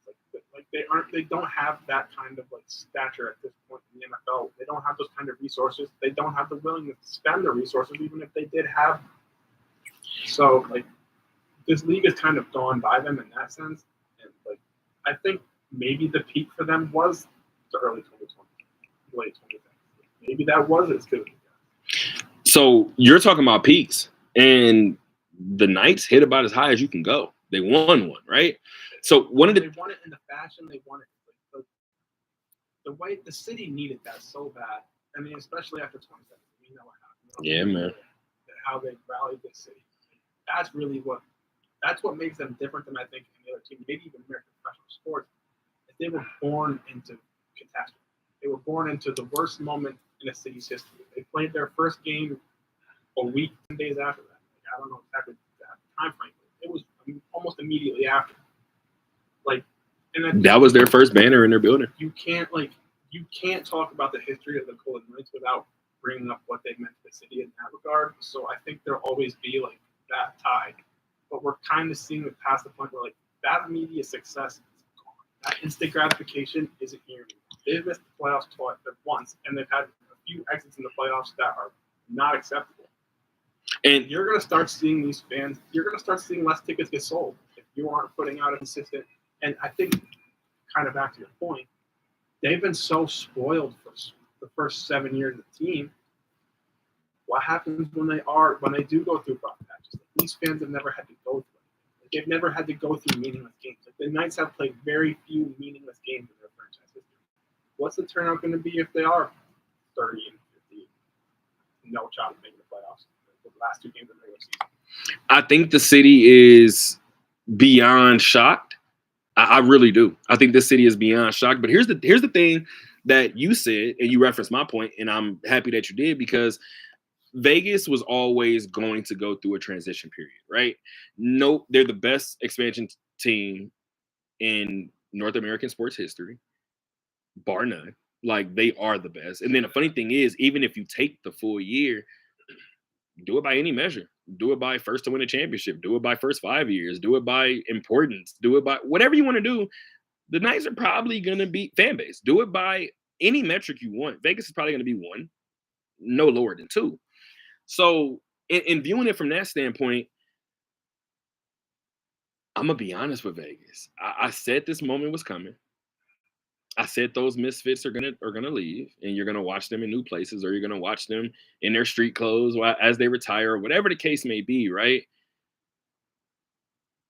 Kelly McCrimmon has still done a good job in terms of building this roster with A, likable guys, and B, talent. Switch A and B however you want to, but I looked around at this roster.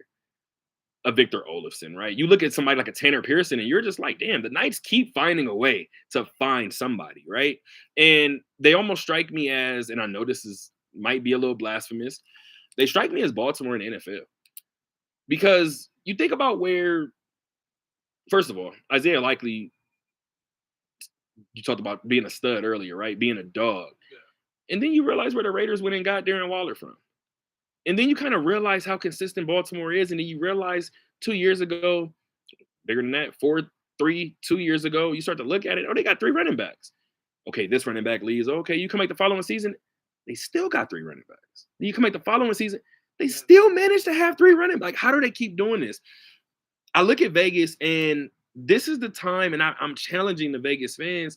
This is the time to get behind your guys, to get behind your new guys. You know what I did see from the Angels this season that does make me a little happy? Not much. I seen the fan base get behind 20-year-olds, get behind 22-year-olds, get behind 25-year-olds, and it made me go, hey, you guys figured it out. Now, do you think part of that is because you lost Shohei? 1,000%. Because as a Patriots fan, 1,000%. When we lost Tom Brady, it felt like the season after was like the most engaged I ever was. Because it was like, oh, this is like, I was like, in a way, it was like for a lot of my childhood, I was kind of like not waiting for the day he was gone, but like you knew it was coming. It's like life after death. Like, it's like, what's it going to be? Like, I was excited for it because I wanted to, like, it was a moment I've been kind of dreading for 20 years of my life, and it happened. But I feel like when that happens, my point is, when you lose a player of that stature, Shohei or Brady's stature, I feel like you just buy in like 10 times more than next season. At least in my case, like you want to. Like, that's when you have like not hope, but it's like, okay, let me dial in for my guys. And I'm happy that you said that because let's talk about losing another Hall of Fame quarterback. Somebody asked me the day that Aaron Rodgers was traded. Of course, my phone was blowing up. Hey, how you feel? How you feel? How you feel about it? And like I said, I'm never going to celebrate a Hall of Fame quarterback walking out the door. I'm not. That's just not what I'm going to do. However, I do believe his indecisiveness is what drove Devontae out the door. I do. What makes this whole scenario Trust me, I understand. And then couple that with that same Brett Favre tactic of, oh, I'm going to retire, or I may go somewhere else, and nah, I'm coming back. I remember the third time he did it, my dad was shocked. I said, don't trade him to the division. I said, but you get Favre out of here. My dad was like, what? How many times do you want me to tell this kid it's your turn? Oh, wait, sit back down. It's your turn. Oh, wait, sit back down. And he did the exact same thing to Jordan Love, to the point to where when he left, I was like, similar to what you said, I hope nothing but the best for Jordan at this point. Because did you really have a perfect springboard? Like, you probably didn't, right? And again, like I said before, this new Vegas group, and the funny thing is, you still got some faces on this team that you guys know very, very well. The Aiden Hills, we understand he's been hurt, but the William Carlsons, the Jack Eichels, you still got your captain. You still got Mark Stone. So even in doing that, I'm looking at the other pieces that they've placed in here, and I'm looking at the way Bruce Cassidy is maneuvering these pieces, and I'm like, Vegas, y'all still don't get it. Like, this isn't what I was talking about. No, it's not. When I keep telling you guys that it's coming, I still don't mean it's coming this year. Like, unless you guys have a fire sale. And that's not going 5 months. That's not just barely. We're not going to win the championship game. Guys, I'm a Pacer fan. We're still in the playoffs. It gets desolate sometimes. Guys, I grew up a Pacer fan. My dad asks me all the time, what are the Pacers going to do? How do you become a Pacer fan? Reggie Miller. Reggie Miller love. And I hate UCLA. You know what it was? And I think I said this story before. Growing up, I was always the round kid. Most people guard the round kid one way. I'm going to make sure that this jumper is ridiculous. You're going to have to close out on me. Hell yeah. You have no choice. I watched mad Reggie videos. The funny thing is, it was actually Reggie and Paul Pierce. Those were the two that I was like, because being a rounder guy, Paul Pierce moved like molasses. I can relate to that too. I can relate to like, loving those jump shooters. Like, that was the I had to. I was like that's my favorite player. Which makes a lot of sense. And the funny thing is, like, somebody asked me that when I was in LA. They was like, how'd you become a Packer and a Pacer? You don't got to overthink it. Favorite color is green. I love Reggie Miller. That's it. I'm a Cardinals fan. You don't say.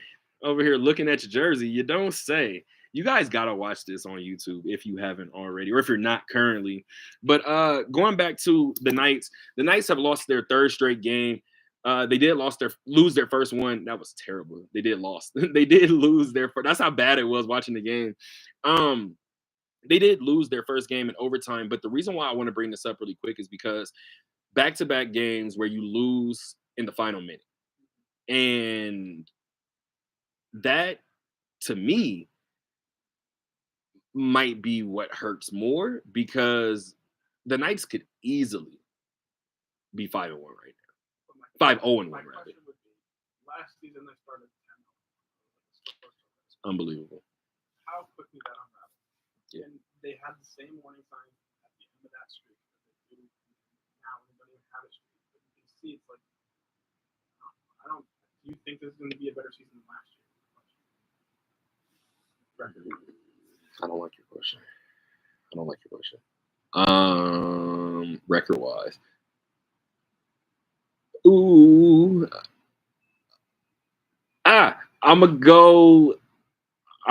go slightly, because my answer is cheating. I think they'll be right around it.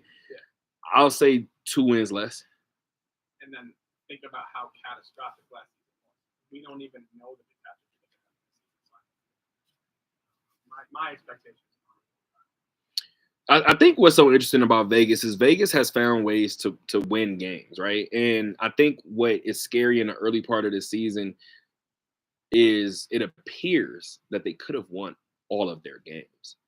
They won half of them, which I think is probably the more unnerving part.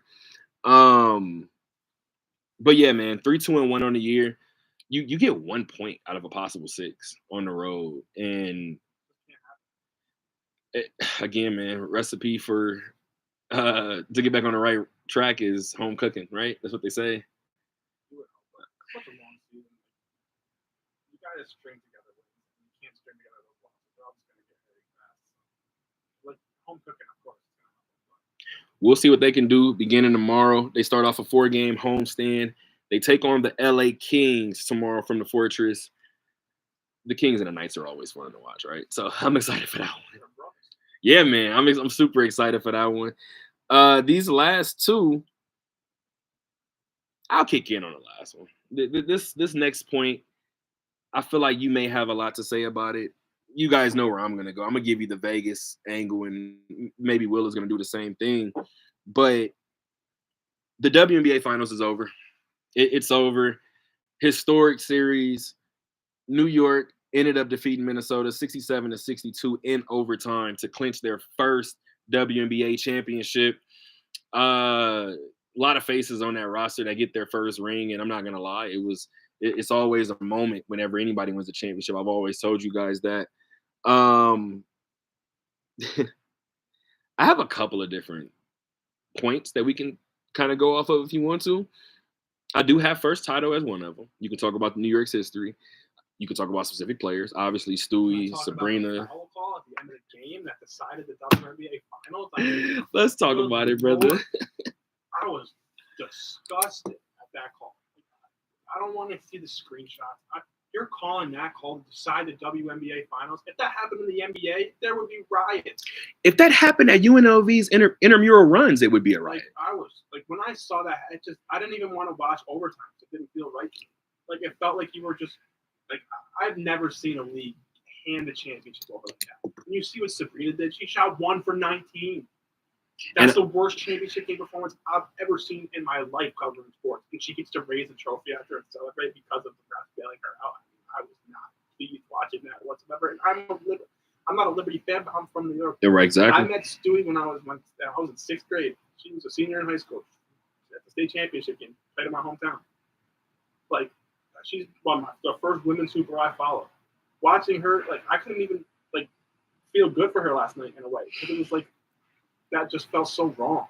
To me, and I'm so happy that you said it. To me, it felt like, and this is always sucks in sports because makeup calls happen. It felt like the most deserving team. And that's the worst part of it, right? That's the worst part of it. And Stewie, and the funny thing is, I had talked about it while she was going up to the free throw line that first time, and I said it. I said I watched Stewie have a couple of games this year against Vegas, and I said she's shelled up at the free throw line a couple times. I didn't think she was gonna miss both. I knew she was gonna miss one. And then she went up again. I was like, she's gonna hit him now to give her that second life. And you just said it. It's second life, right? She was given essentially a mulligan. She was given a redo. Not by the fault of the Lynx, which was so tough to watch. Like, they just had a championship ripped from their hands. You got to be rejected. That's got to make you question everything. You know what this does confirm for me, and this is going to be kind of hard to say, but this does confirm that the powers that be are 100% pulling the strings to make this A'ja Wilson, Breanna Stewart thing like a thing. Now, even if that's not what they're doing with Liberty, the Liberty Fever aside, they have Caitlin Clark. Mm-hmm. You take Caitlin Clark off the Fever are nothing. Come on. The Liberty are the biggest property in terms of a franchise. Liberty are the most important franchise in the league. When the Liberty do well, the league is doing well. The league was doing well in 2021 and 2022 after they moved back from Westchester into the Barclays Center. As soon as they started selling tickets, the league, you could see the profile started raising. When New York is good, any league is good. You saw what Kat Youngbert was wearing during that damn trophy ceremony last night. She had the New York skyline on her dress. The WNBA tweeted, "The trophy's where it belongs." Yeah, and like, if you don't think the league got what they wanted last night, you're out of your mind. And I'm super happy that Cheryl Reeve said it, right? Oh, so refreshing. They stole a So championship from us. And yeah, it took them 28 years to do. Now that was a little spice. It took them 28 years to do it. With the old circumventing the cap. I mean, the private flights part was about the Liberty. That's the Liberty. Mm-hmm. Private flights a couple years ago, last year. They couldn't. But I mean, that captured what was perfect. Yeah. And the funny thing is, though, I feel like, and again, I like the spiciness, right? Like there's emotions in sports. You need that for a successful league. You need, I hate to say it, you need hate. You need passion. Not the hate that, Not the shit they're getting online. Word. Everything that they were kind of half of what they were getting this season was like what? Like Funkmaster Flex on the radio hate. Like I'm talking like just like being like commercial hate. Like a regular hater. I'm not talking about being vile, but you need passion because nobody wants to just watch a happy story all the time. I'm sorry. You want to see a conflict. You want to see someone overcoming odds. You want to see something happening that makes you compelled. There's nothing compelling about like stuff like that happening. And I think what's so heartbreaking for us as sports fans, right? I remember Colin Sexton's summer league year, and remember that overtime game with the Lakers. Now, when I was originally working for the newspaper on campus for the Scarlet and Gray Free Press, when I would make everybody's schedule for summer league, it was 4 of us. I worked every day, with the exception of the semifinal night. That was the one day that I got off. And I remember standing up and cheering. And somebody was like, "Are you rooting for Cleveland and the Lakers?" And I was like, "Bro, I don't get to cheer either way. I have no dog in this fight. I want to see a great game." And that's kind of the way it is when I don't have to cover a game. I'm watching the Liberty, I'm watching the Lynx, and I'm like, dog, I want to see good basketball. I want to see the best team win. And kind of like everybody is saying on this beautiful Monday morning, I'm not really sure the best team did. I mean, I do think the Liberty were like, if you're going to put it down roster to roster, they were the best team this season. But the best team doesn't always deserve the championship because you got to win in the playoffs. And if you're going to tell me that the Liberty deserved to win that championship, the performance they put on in the finals, especially in Game 5, you're just delusional. You have to make it count in the playoffs. You have to perform well in the playoffs. And they didn't perform well. They got bailed out. It was gross. You said it, not me, but you know it. We know what's coming, right? First of all, going back to that Brianna and Asia point, I remember when Asia, didn't win MVP last year, and I said I thought the fix was in because I wasn't mad at Asia not winning. I wasn't. But I was mad that Alyssa Thomas wasn't the winner. And I didn't even care if you had Asia third. I didn't have her third. But if you had Asia third, cool. But I didn't have Breanna Stewart as the best player in the league. And I remember when they named her the MVP. And for anybody who knows, I got an affinity for Stewie, especially just being a hooper. I think there's a fluidity to her game, mainly in Seattle.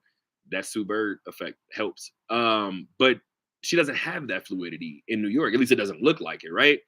And I remember looking up their like their side by sides.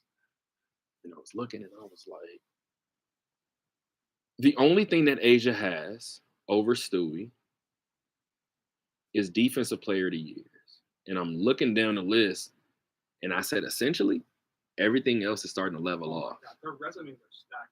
And I said, 1,000%. I did say a couple months ago, I do think when it's all said and done, give me WNBA, give me NBA.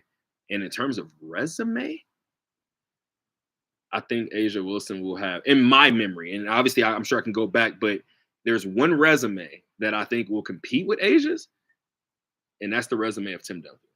That's a man who played 20 seasons in the NBA, never had a losing season. And I'll say until about last season, that was Breanna Stewart.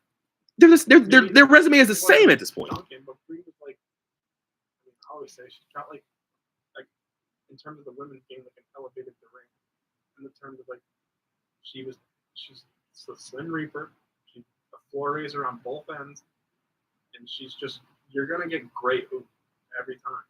and she's even more. And I say she's elevated because she's been more successful resume-wise than Durant has been. I mean, obviously, 2 different leagues. Yeah, no, we get it, but that is the nature of the game, right? And we've watched Stewie now win in 2 places, so I know that that's going to be an elevated stat for her.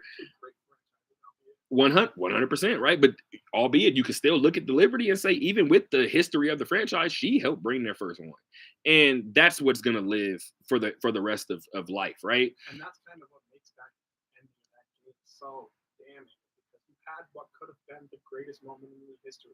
You could have made like legitimately either like the Liberty winning a championship could have been the greatest moment in history, legit, and it wasn't, and it was the league's fault. And that's what makes it hurt a little bit, right? Because I couldn't imagine being. And the funny thing is, Napheesa Collier is such a pro. I don't know that she's going to react the way she probably should. I look at a person like Courtney Williams, and that's a person I would have to let blow off some steam first, because I couldn't imagine her last night tossing and turning. I don't know if she slept at all last night. She wasn't very good either on the floor, so Not the point. like Sabrina. Not the point. I get what you're saying. But it's just you have those emotional ties into it. Same thing with Jonquel Jones if it went the other way. I said that before. I don't know how she reacts losing a 3rd straight time in the finals. And to be quite honest, that's what it felt like, right? And while watching that foul call, I couldn't help but feel, especially when I saw that, right? Oh, they're going to ensure that the Aces and the Liberty are the 2 runaway horses in this league. And like you said, we watched this final series. Our kids are gonna grow up and be like, "Hey, Dad, the Liberty won their first title." Hey, come sit down. Let me talk to you about. Let me show you the film. Let me actually show you Let me show you what happened. Right? Just real quick. Let me show you real quick what happened here. All right. And again, that's something that I think we're gonna have forever. I do think it makes Vegas and Minnesota interesting next year, because you got to open a year against them, right? But I think the Aces, I really could think next year could be a comeback for them, just in the sense that, like, 100%. The way this season ended, it's going to leave something there that they didn't have coming into this season. Coming into this season, you could tell they were just fine. They didn't have that drive. And Becky talked about that, right? There was just a lack of hunger. Like, there was a lack of dedication, it seemed like, early. And then, like you said, they caught it. Might have caught it too late. Now, in speaking about what you just said, not going to sit here and say that the Aces are going to win a title, but I do agree with what you said. I do think, depending on what this roster looks like, somebody's due for a huge jump. And I remember when Betnijah Laney made that jump maybe 3 seasons ago, and you started to look at her and you was like, she's different. Like, she's a little different this year. I'm looking at the roster, and I know people are probably going to look and be like, oh, well, she's number 2 if they don't go to Asia. Da-da-da-da. I don't know that Kelsey can't lead this team in scoring. Honestly, she was not far off if she didn't lead the team in scoring. But she may have. I have to go that and check. Should be her role. She should be the scorer. She should be, like, Asia is the every woman. Asia's the one that's kind of like the LeBron. Kelsey needs to be the Kyrie. I like that analogy, but I'm gonna go back to San Antonio. If she's the Duncan, I need you to be Manu. And if you're not Manu, I need you to be Tony. Like, I need it, and I 100% believe Kelsey can be it. And she even talked about. I love the fact that Kelsey started to not play into it, but there was an agitated Kelsey the first month or 2 of the season. And me and Kelsey, I'm never gonna say we're the best of friends, right? But Kelsey's my favorite player on the team. And me and Kelsey probably have had the most conversations. I don't want to say bonded, but we both talked about our Achilles injury. Like, we talked about what our doctor said. We talked about rehab. I have more personable moments with her. We talked about Darren before the marriage, right? And she's been 100% open with me. I got a different Kelsey the first month of the season, to the point to where I was looking at her and I was like, that's just an angry person, dog. Like, what's up with her? And I like the fact that maybe month 3 of the season, she was like, everybody knows it's been like a rough year for me. She said it. And because she said it, and because I think she's always known it, right? I think Kelsey may be headed for something next season. And the funny thing is, I think it may hit game 1. So if Kelsey has 30-8 game 1, I think people look around and be like, oh, it's just a regular Kelsey season. But if Kelsey hovers around 25 for the season, what if Jackie ups it to about 22? They're back to where they were. They're coming into this season where we thought they were untouchable. Like coming into this season, we still believe they were untouchable. We thought the Liberty could have maybe beat them, but like the general belief coming into this season in May, April was that the Aces were going to win the championship, and it wasn't going to be that hard. And the sad part is the locker room might have felt that way too. What happened, and that's the issue. But what happened was Jackie didn't elevate from the season before. She declined. Kelsey didn't elevate from the season before. She had her typical shot volume, which is why I like your point that she's going to improve next season, because when she's in a better mind state, she always had the shot. She always had that role in the offense. She's going to be that kind of focal. Next season, obviously more shots are hopefully going to fall. The big piece I think could be for them, Liz Caitlin. They need more help in the front court for Asia. Asia was in like peril this season in the front court. Had no help. Megan Gustafson was her like lifeline in the post. That was another reason why they got screwed in the playoffs with talent, is because they just couldn't guard anything. They can't guard the rim outside of Asia. And that's where, if I had a direct line to Becky, that's exactly the first thing I would ask her. And depending on what happens with this expansion draft, we'll probably get an opportunity to talk to Becky. But you guys already know my number one question for Becky. In terms of that offseason to-do list, where is getting a true 5? Because I believe that that's at the top. For the past couple of years with the Aces, you couldn't point to a weakness. Now you can point to that weakness and say that is what cost you. Yeah, and again, like we said, and this is no shot at Kia Stokes, but when Kia went down last year with injury, we said it then. This team might be in trouble. Like, we know they need 2 more or 1 more win, but she's a big piece of this. Like, that's a body that you need. That's a big body that you need. So we saw how it played out this year. At this point, I'm just kind of waiting for the parade just so I can see how many shots they're taking at the Aces, because I know we're going to see it, right? The Liberty have the shots. They were like, they're getting petty with it. Absolutely. But at the same time, too, I always tell everybody, you can't tell somebody how to celebrate. I will say that, but the Liberty were doing the same thing after telling the Aces how to celebrate. So, for sure. Which is why I think now, and the funny thing is, I don't see a lot of Vegas saying, oh, they're talking about us, or oh, they're doing, which is why I think it could be a revenge tour next season. I like it. I like it a lot. Speaking of being silent, I will be silent no more, guys, because we got the World Series that we have so long deserved. I told my dad earlier this year, even though I had Philly winning it all, I told him about July-ish, maybe right before All-Star, maybe June. I said, dog, I don't care.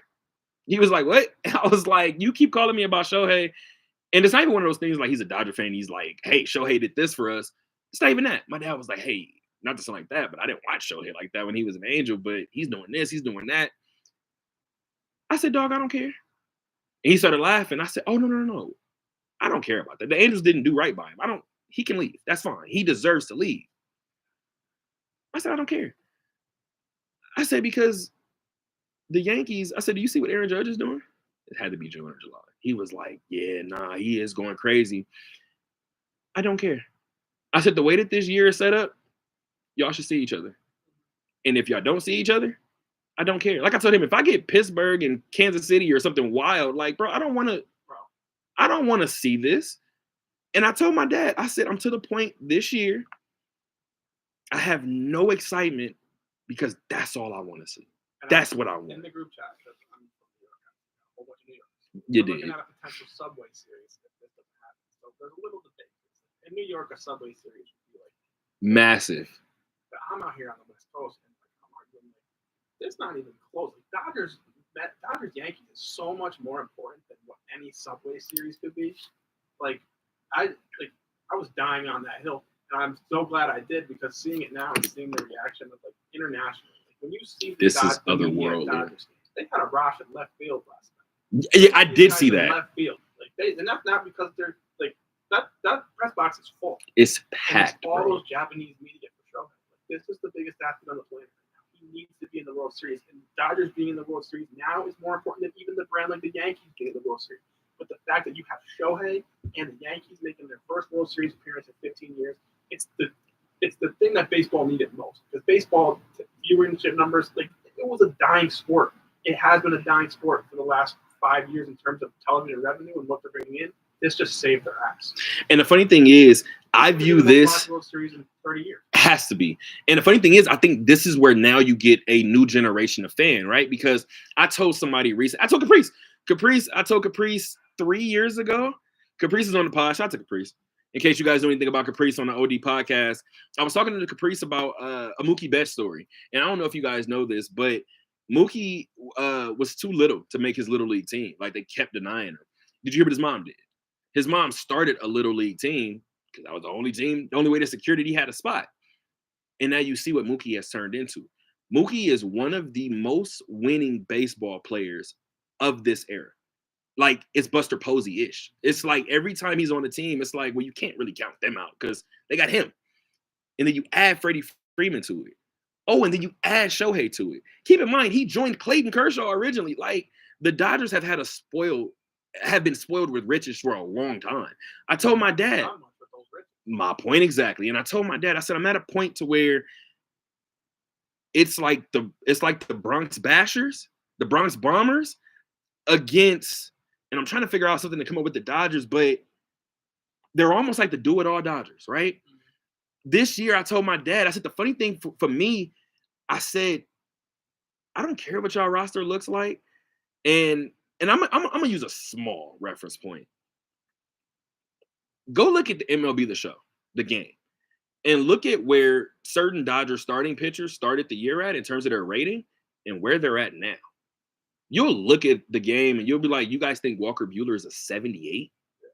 And then you obviously see the way the season goes, but it's just like, dog, I know what I watched. I remember when they told me Cody Bellinger was bad, and I was like, I know what I watched. I love watching Bellinger with the Dodgers too. So seeing them like resurge in Chicago last season, that was good to watch. And that's the thing, right? Like I remember they told me Giancarlo was washed a couple years ago. Like baseball is one of those things, respectfully, unless injuries creep in or unless age starts to take over and you can see it. I'm never too sure that any of the y'all, you guys know. I hung on to the Javi Baez coattail for a long time. I love Javi Baez. Javi started to not hit, and then Javi started to not hit. Like it was so real. It is, right? Once you start thinking that you can't get a hit, you're not getting a hit. Once you start thinking you're up there, like once you're up there and you're like, I'm striking, you're gonna strike out. Like that's the golden rule.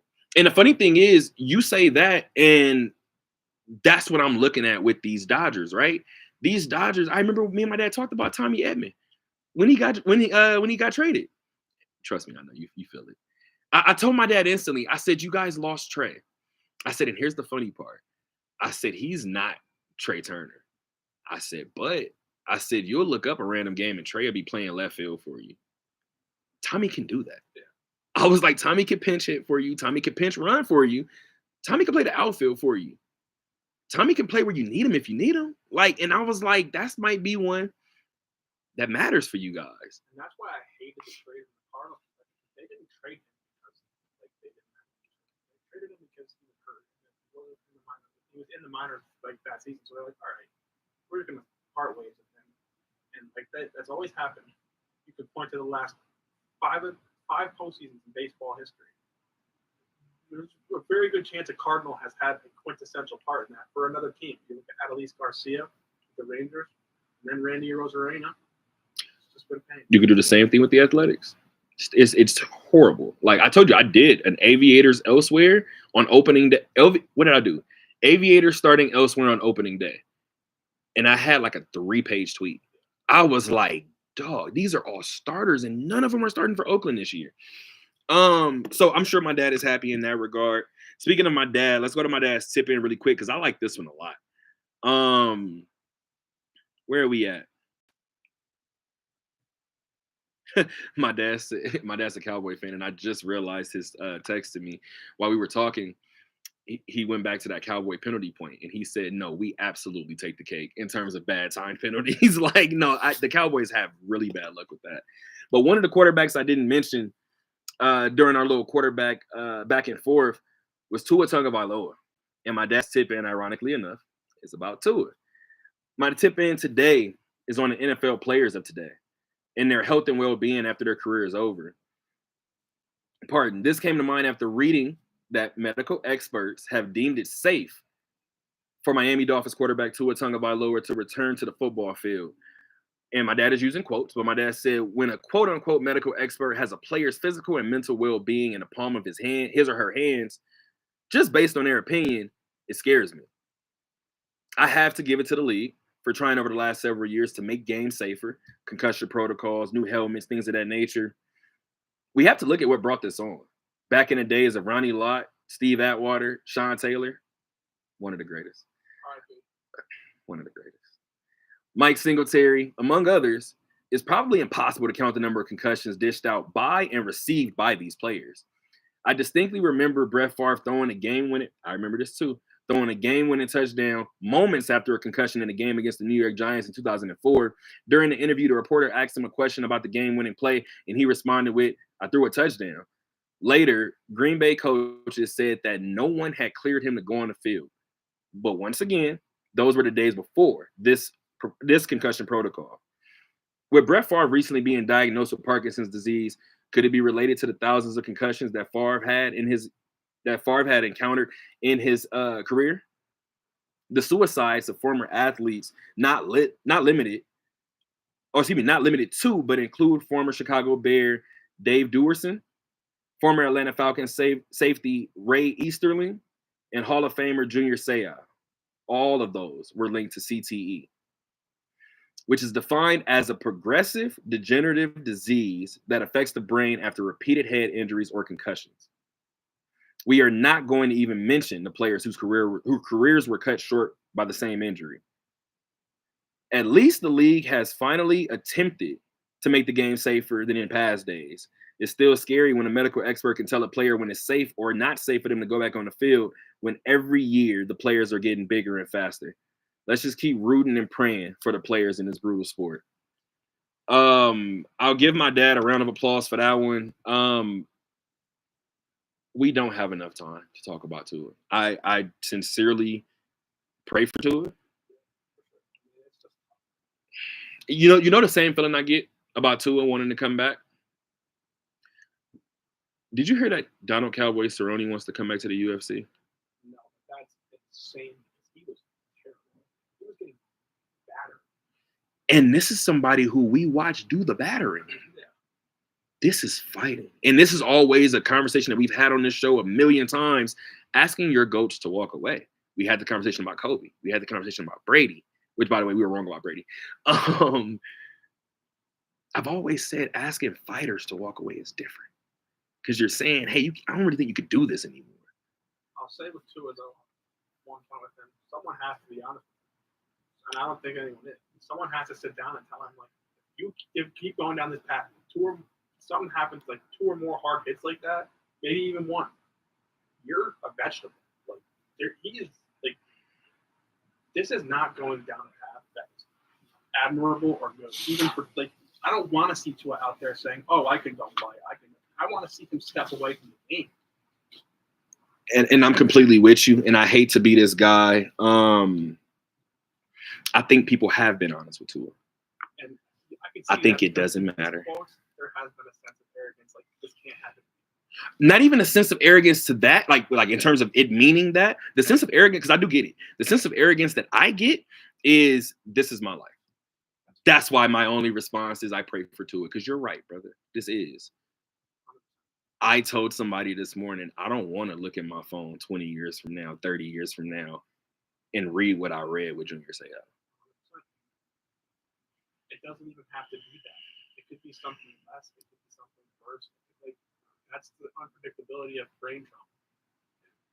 That he has brain trauma. And speaking of unpredictability, typically I would end the show with my dad's tip-in. I don't even know if I'm going to end the show with music this time around. Just want to bring you guys a serious note really quick. as I was driving into Vegas, I received some news that the rest of Vegas got this morning as well. Former bat dog for the Las Vegas Aviators, Finn the Bat Dog, has passed away. I remember when I met Finn, and I even told my dad instantly. I was like, I already cry more for dogs than I do humans. Like in most cases, I was like, so whenever Finn does go, because Finn wasn't young when I met him, right? And I've been around him for 5 years. I said, whenever Finn does go, I said that's gonna be a hard day for me. And for those of you guys who know, I lost Ace in December. So, and for anybody who knows Ace looked eerily like Finn. So, I brought in Finn's jersey today. If you guys are, shout out to Will for starting that round of applause. I brought in Finn's jersey. Rest in peace to Finn the Bat Dog. Fred, we love you, man. Yeah, man. I have no words. I'm not gonna lie. I wasn't gonna open the show with it because I didn't know where I was gonna go with it. But plenty of memories. I remember just a small little memory. I remember I went to Fred one day and I was like, "Hey, question." He was like, "What?" I was like, "Has anybody ever strapped a GoPro to Finn?"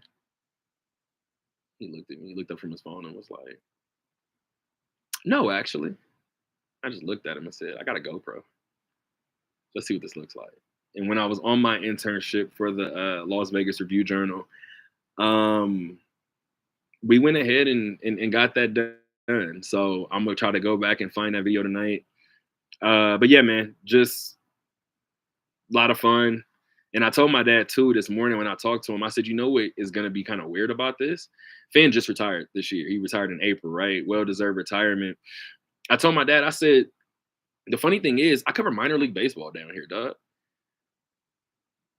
So very rarely do I see the guys for a full year. I said, aside from Finn has been the consistent. Like in my 5 years of covering the team, Finn's been here. So yeah, man, I'm gonna give another round of applause to Finn. I didn't have words this morning. I actually went ahead and just told him to say hi to Ace for me. Yeah, man, I actually am gonna end with some music because if you guys have ever been around Finn, ever been around Ace, we don't really have an opportunity to be sad. So, Will, you got anything, man? I never got the pleasure of meeting Finn or Ace, but I will just say this city loves its sports heroes, and Finn was every bit of that. He was one of the people in this city, not people. He was a dog, but this city loved him, and the city loved what he brought, and he was absolutely a part of this city and the fabric and the sports world here. Rest in peace to him. Couldn't have said it any better myself. Until next time, gang, keep on talking.